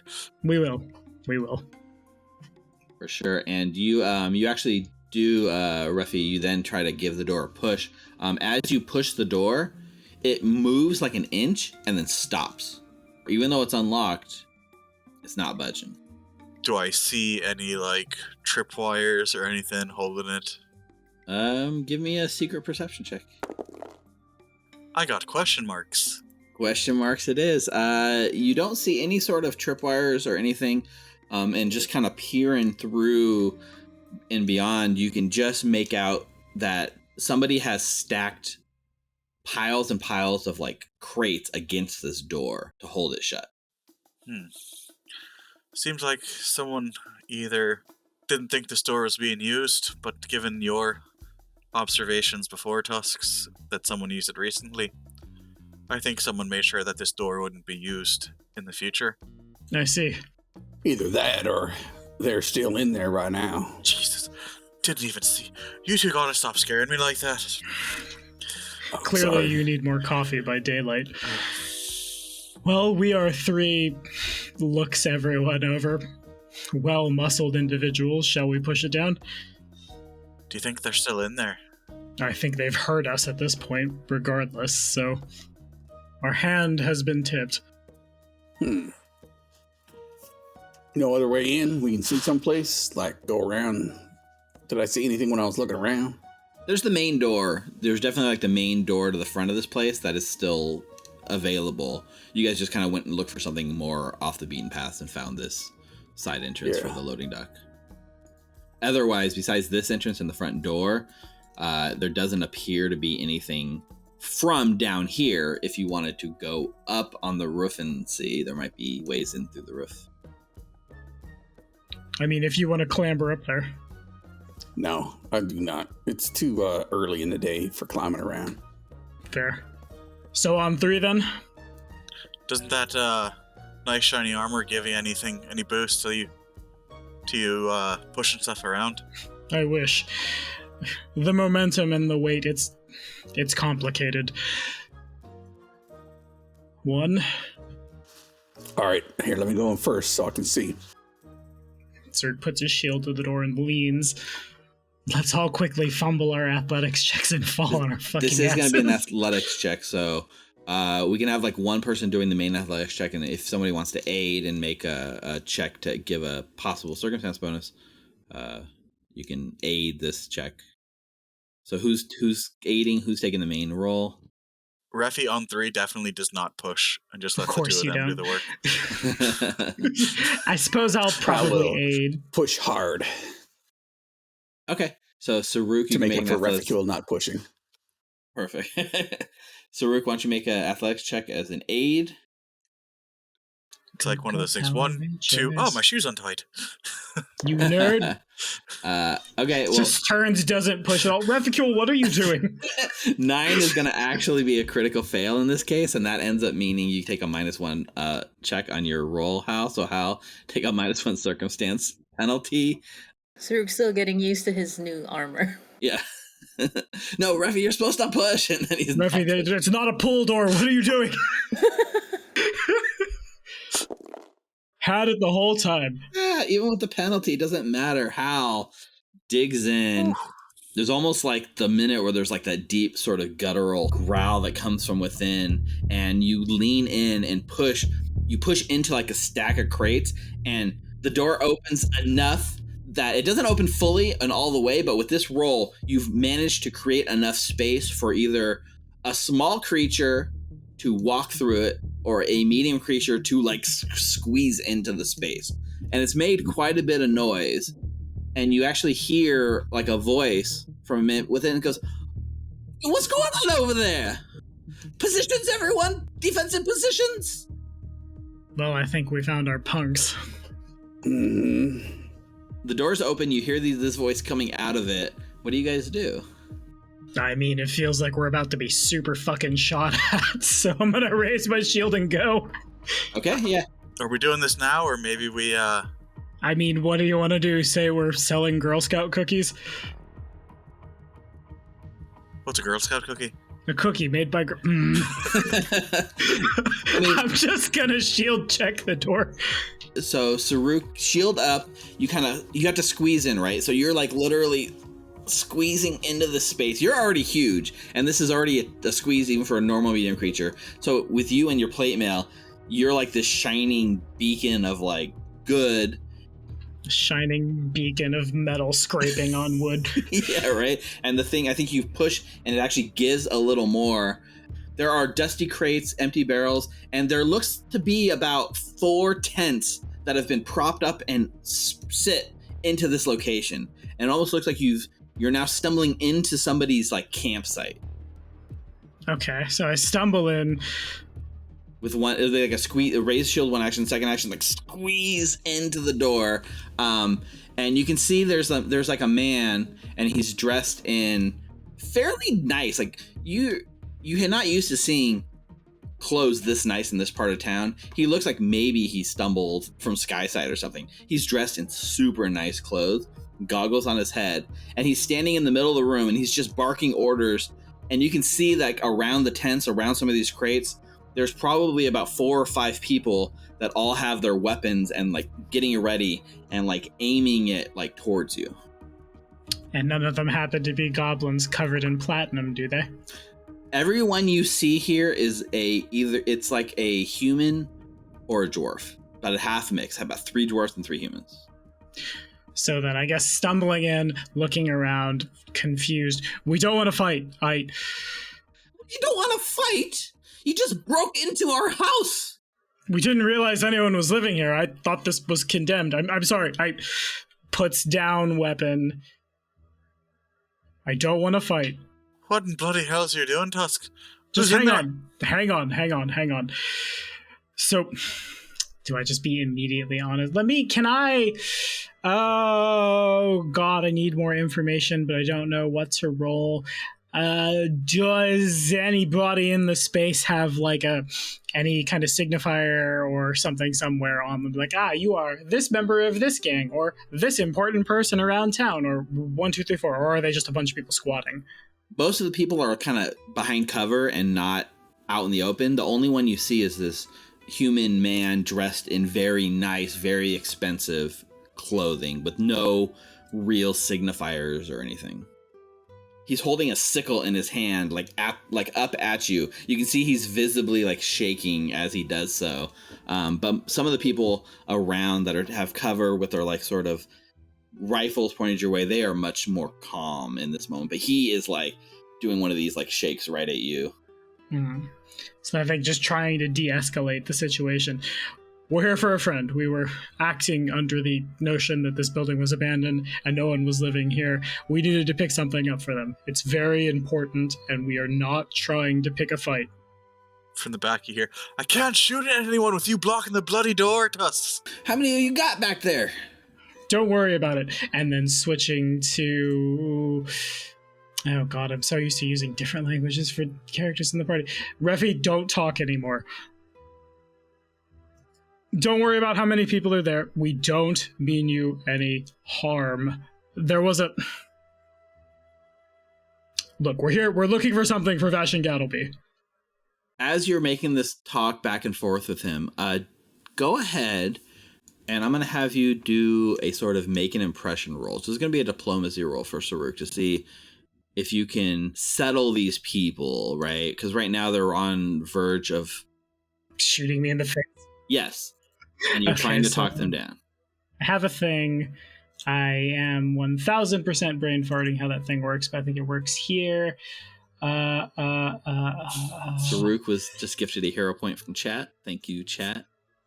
Who in chat? Thank you, Walt Heisenberg. Heisenberg. Good. I'm gonna fucking need it. Oh, Lord. I forgot how pointed question works. I was like, right, that's my whole ass methodology. What I'm doing right now. But it doesn't help here. Don't you have something that, like, it's like calm everyone down or something? Isn't that a feat you have? I mean... Or is that a calm thing? Emotions? Is that a thing here? It's a thing that reduces the frightened... Well, hang on. Oh, it reduces the frightened condition. This. I don't know if you would allow it to work in this moment. I would love to. I think...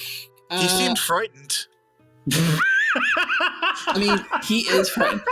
I think, we can wrap this up. It's sort of this thing you have as well as this make an impression roll.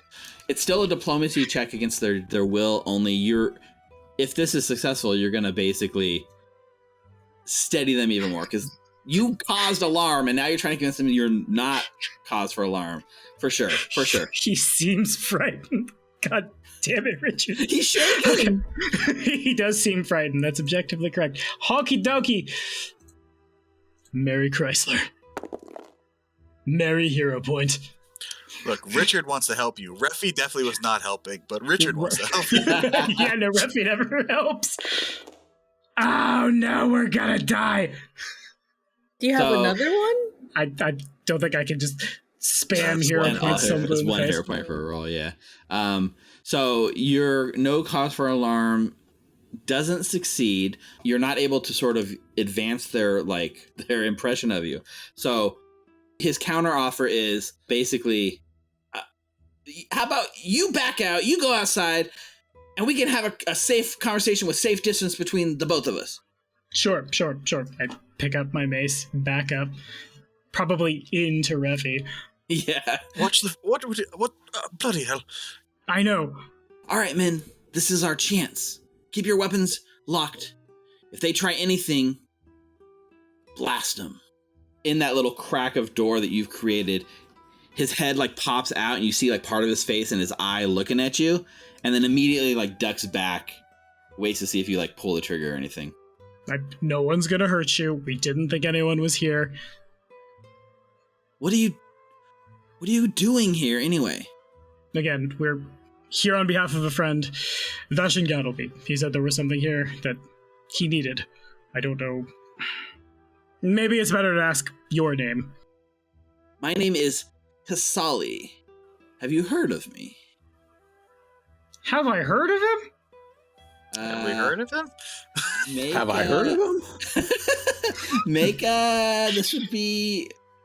Underworld lore question mark? No, this isn't Alkenstar lore question mark? Alkenstar lore, possibly.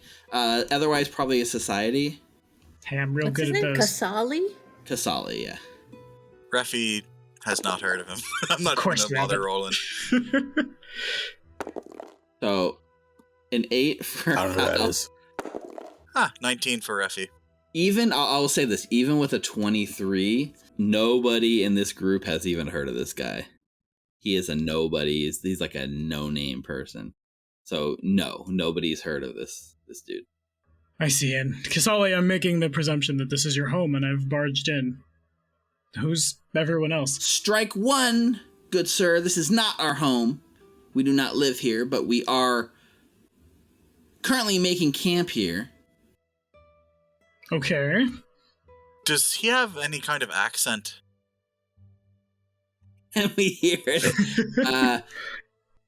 I definitely, the accent I'm picturing in my head, I definitely can't do. But you know what? Maybe you can place his accent.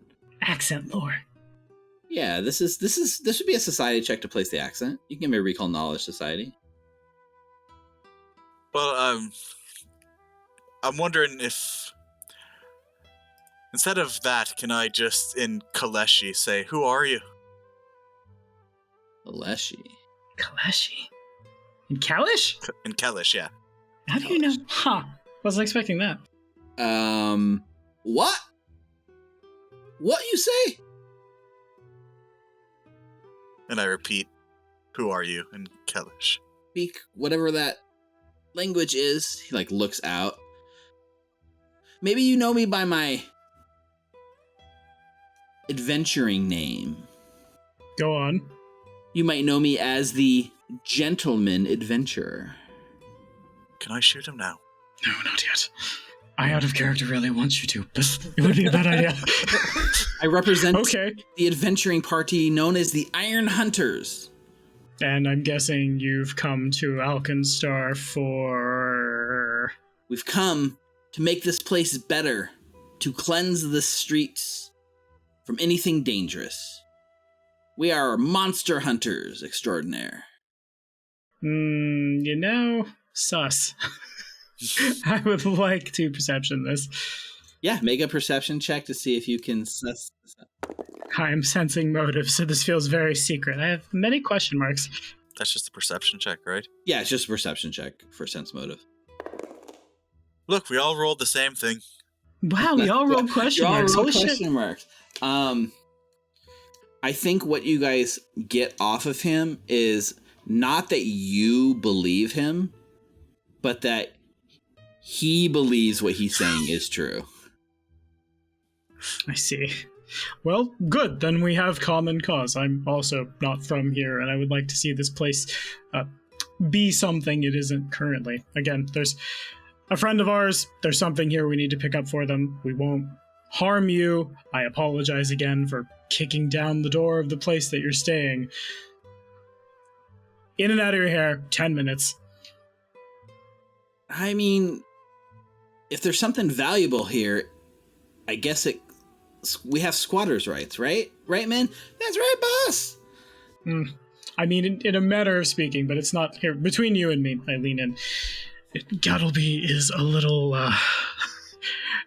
how do we say it in Alkenstar? Not all of the cylinders are turning. You know what I mean? It's probably nothing of value to you. It's probably just some memento or rolls eyes. So let me get this straight. You want to come into our camp and our house where you just broke in and held a weapon up threatening us, and then you want us to let you into our house so that you can then look for a secret valuable treasure that is somewhere in this warehouse, and then you're just going to leave.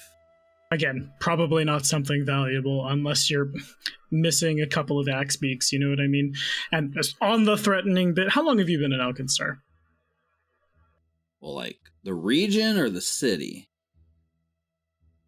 There's only one. I don't mean the Mana Wastes, I mean the city of Alkenstar. The city of Alkenstar. Well, in that case, 2 days. Okay, I've been here for a few months, and I'm from the other side of the continent. There's a big learning curve. There's a lot of gang violence in this city. I assumed that if there was anyone in here, they would want to kill us. You don't. I mean, he's still indifferent to you. I'll give you one more diplomacy check here. Okie dokie. Okay. Hurrah! Do I want to hero point that? Yeah, fuck it, why not? Fortune favors the me. Alright. It'll probably be higher than mother! No! Can't believe I'm about to do a murder. Tell you what. We're not gonna let you in. But come back in a few days. We'll probably be gone. Then it doesn't have to come to violence. It doesn't have to come to violence either way. As a gentleman, you don't have rights to this building. You can't keep us out. Neither do you. Right. Maybe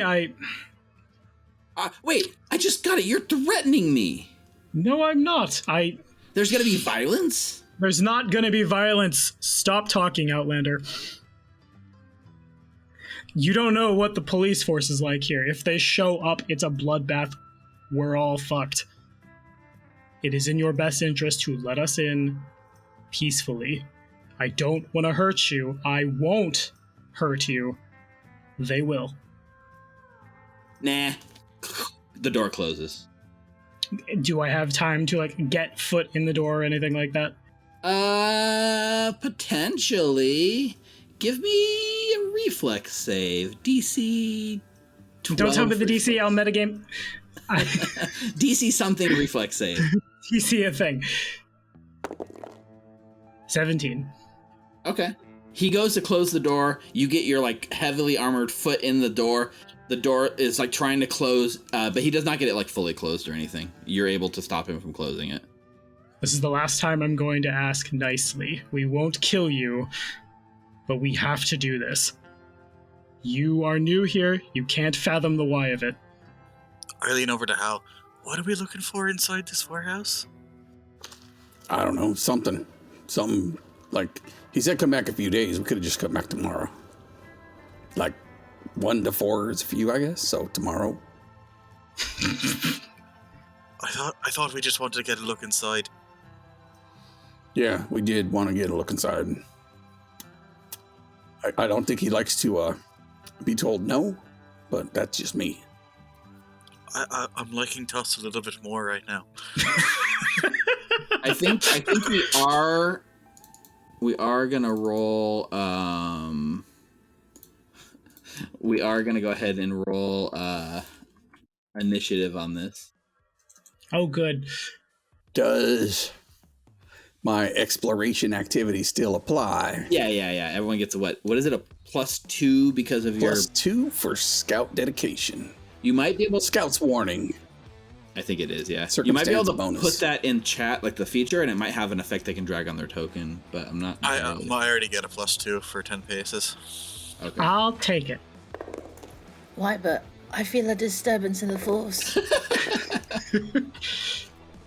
That's a 12 for Refi, which tracks, because he's a bit confused what we're doing, but he's not going to back down from shooting someone. Of course you're not, you sociopath. Look, I'm not the one leading this. Look, a convenient scapegoat. It's me, I'm the scapegoat. Up first, the commoners who, all as they're around the room, none of them are able to see or have a sort of line on you. So they're all holding their turns. Okay, so Rook, you get to go first. Kasali is trying to close the door on you, but is unable to.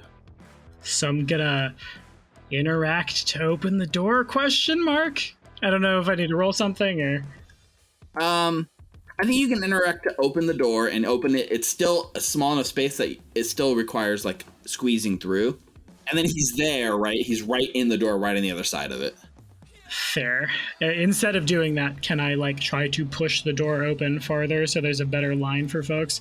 You want to try to open it even more than you were able to before? Mm-hmm. Yeah. So you can do a full athletics check with this interact action to try to see if you can open it even more.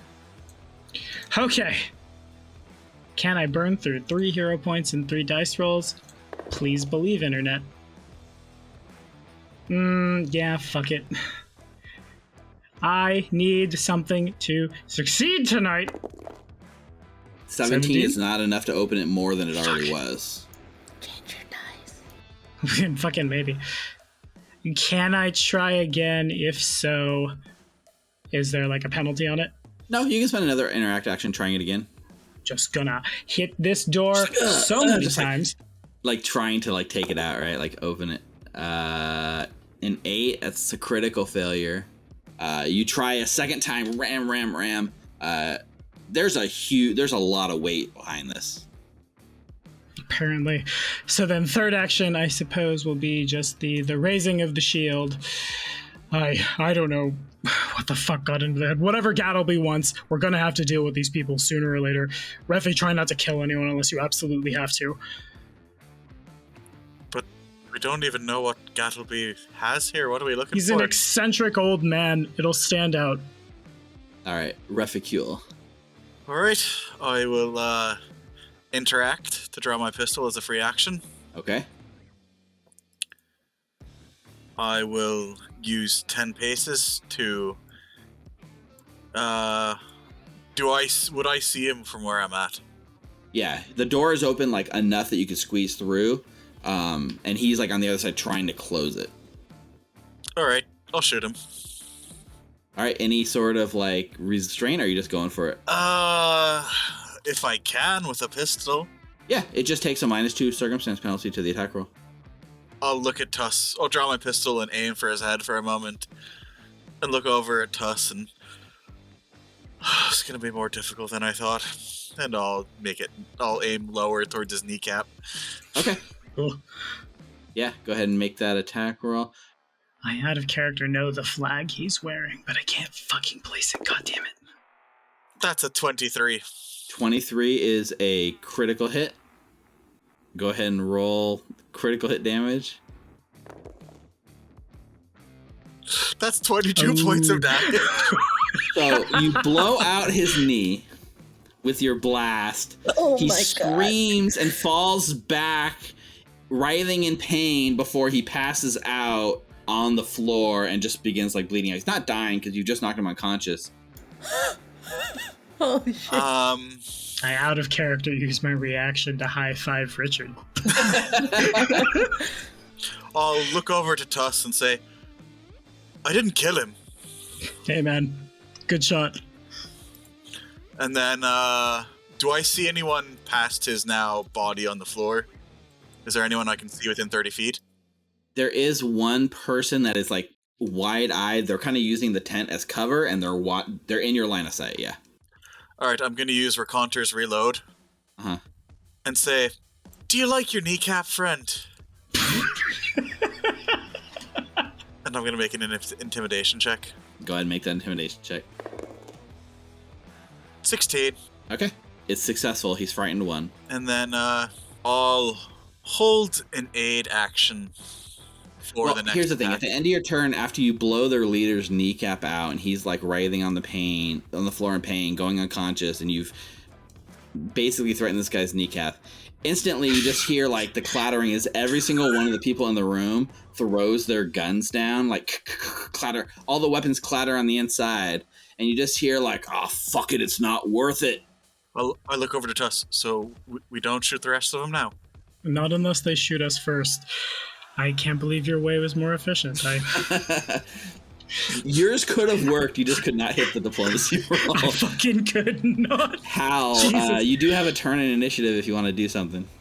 He can't even get to the door, so he'd probably walk up and say, all right, if y'all don't throw down your weapons, I'm going to rip this door off, and we're coming in.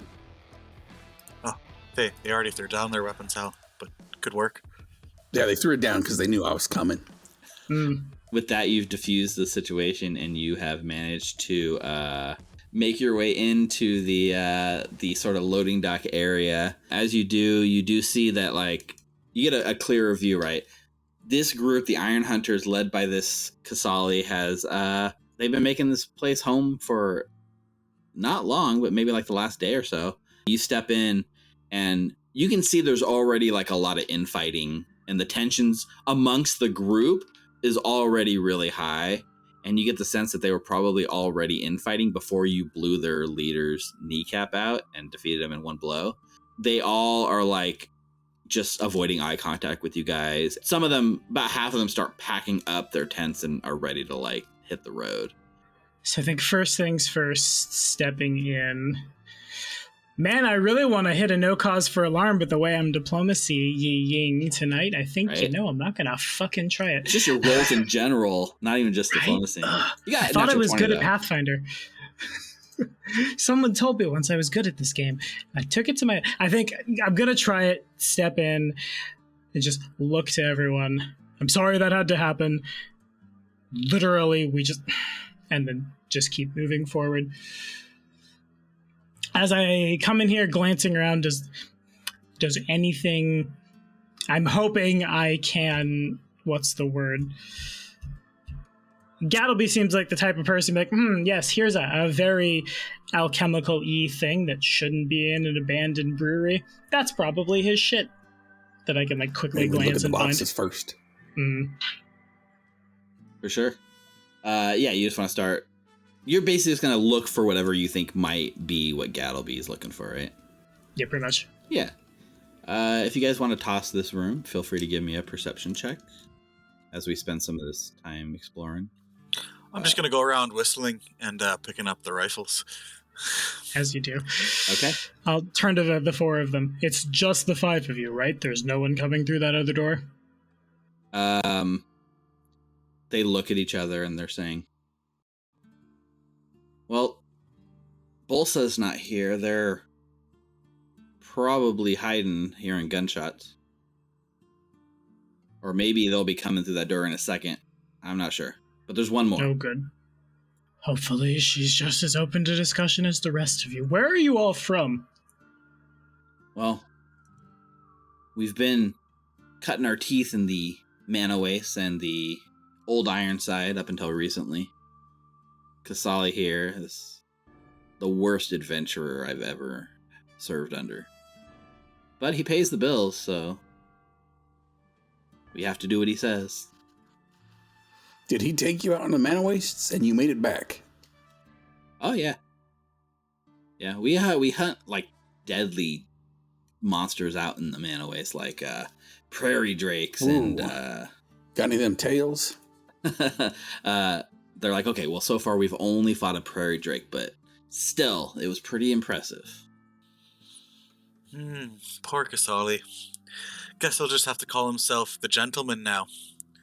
He used to be an adventurer, but he took a bullet to the knee. God damn it, Ruffy, why are you like this?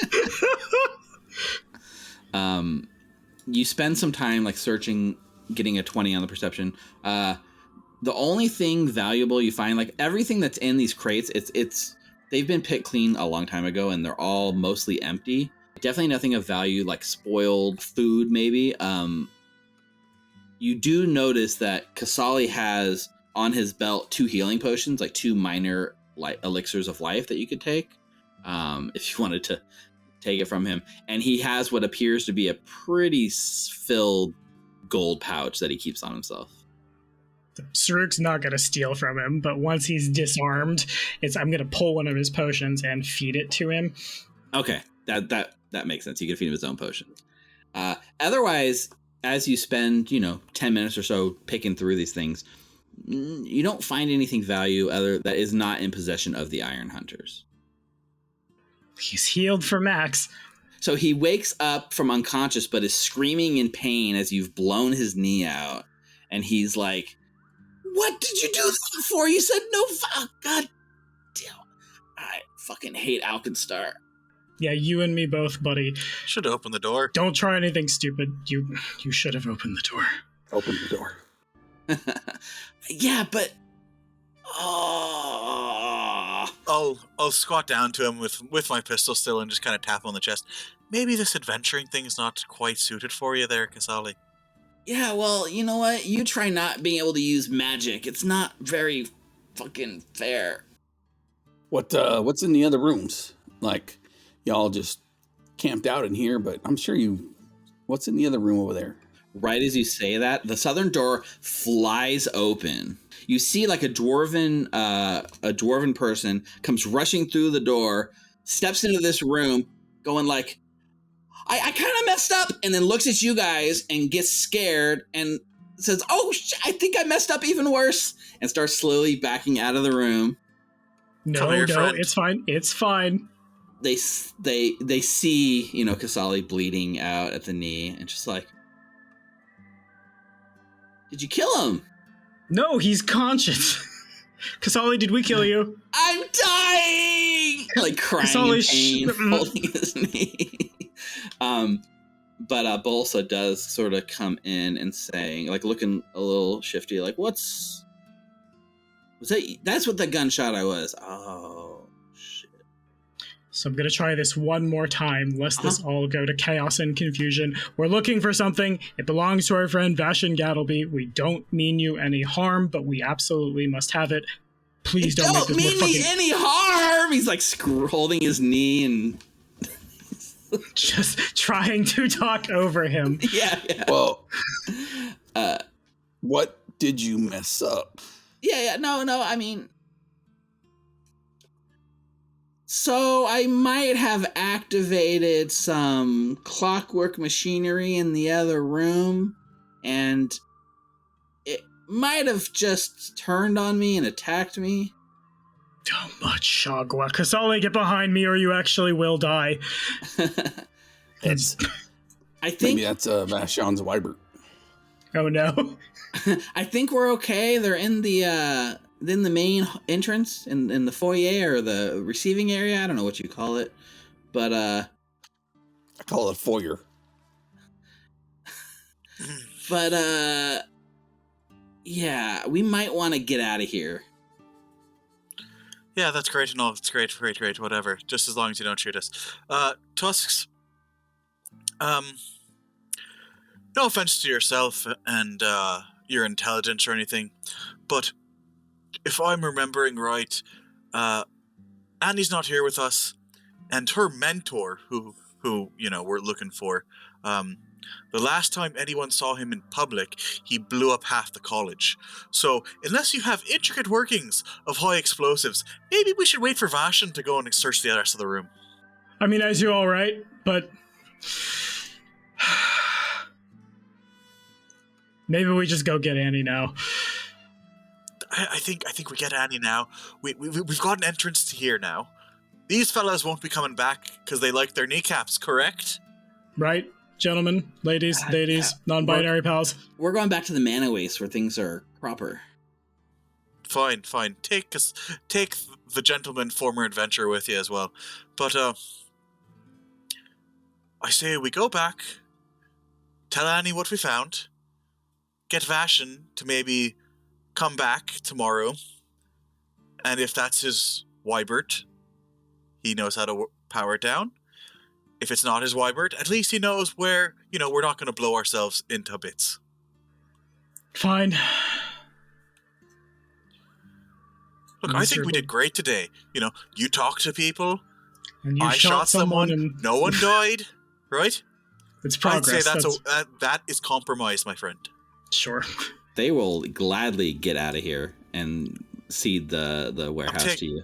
What weapons does Kasali have on him? Just the sickle? He just had like the sickle, and there were two of the people had basically like whatever the generic like musket rifles are, and then two of them had crossbows. I'll take one of the muskets. I'll let him keep the other. Kasali did have like a set of keys for the place that he found, and he gladly hands over the set of keys so that you can feel free to like unlock anything in the warehouse that you'd like. I might also spend some time moving some fucking boxes so that way this door can do this. Yeah, you can push more boxes to get it open more for sure. Next time, if people politely ask to enter a room, maybe let them. And I'll keep this as a reminder. Yeah, but if you don't steal their fucking guns, we're sending off to the mana wastes first. I don't understand. I thought adventuring would be fun. I'll flip the rifle over for a moment, and then flip it butt side to them. Okay. Maybe have better luck with prairie dogs. They don't shoot back. I will admit these people are like the most inept adventuring crew ever, and I don't know how You they don't survived fucking fighting say. anything in the Manaways. I think that's kind of half their fun. But you guys thoroughly trounce these people and send them packing with their tail between their legs back to the Manaways, and are more than welcome to retreat at this point to retrieve Anita if you'd like. As soon as we get back, Annie, I shot someone and didn't kill him. What? What? Wait, hang on a second. What? Hang on. What? Oh, you're not going to believe this. And then we go into the story. What just happened? And Tusks, he turned into a fucking jaguar, but he couldn't open the door. He couldn't roll above a 10. We got in a fight, but it wasn't my fault. I know, that's so funny. Role reversal. Right? Yeah. So I think that is where we sort of fade out for tonight. Big thanks to Ninna, Ricardo, Richard, and Tommy. Thanks for playing with me. It's been fun doing shenanigans with your characters. And we got through...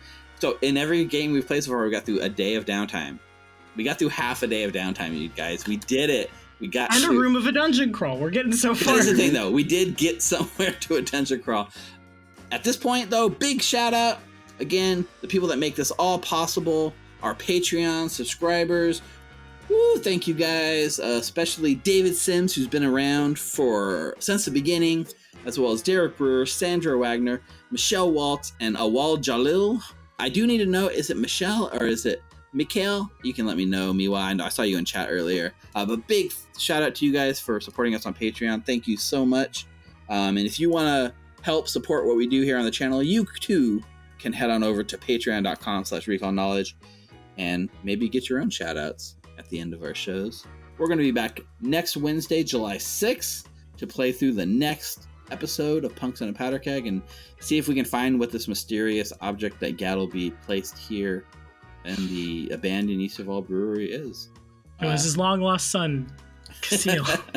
Kasali, that was it. Yep, you just shot him in the knee. I was here for my son. He's like, my dad told me to meet him here tomorrow. Oh no. Until then, any shout outs you guys want to give before we sign off? It's your platform. I mean, I do a thing on the internet called Blackdragongaming, if I haven't said that enough.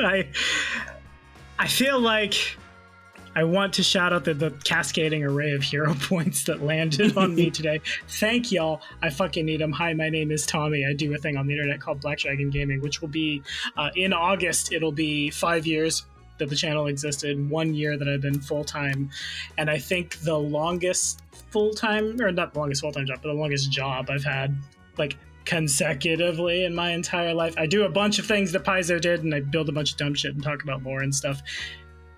It's cool. The folks will give you links. It's very cool. You gotta check it out. It's very important. Yep, it'll also be linked in the YouTube description down below if you're watching on YouTube. Now, did your Alkenstar video didn't come out yet, right? No, yeah, it totally did. I did. The series is called The Faction Fridays, and I like grab very random, like, oh, here's a thing that I want to talk about from here or here or here. And I put out a video last week about specifically the shield marshals because we've been exposed to them so much that that's where the brain went to. So it was just, here's what they do. Okay, I do see the field marshals. Nice. So I need to go watch that. YouTube did not put it in my YouTube algorithm. You failed me. Damn it, YouTube. How dare you? Yeah, but I'm gonna definitely go check that out. Are you doing more Alkenstar stuff since you're in this region of the world?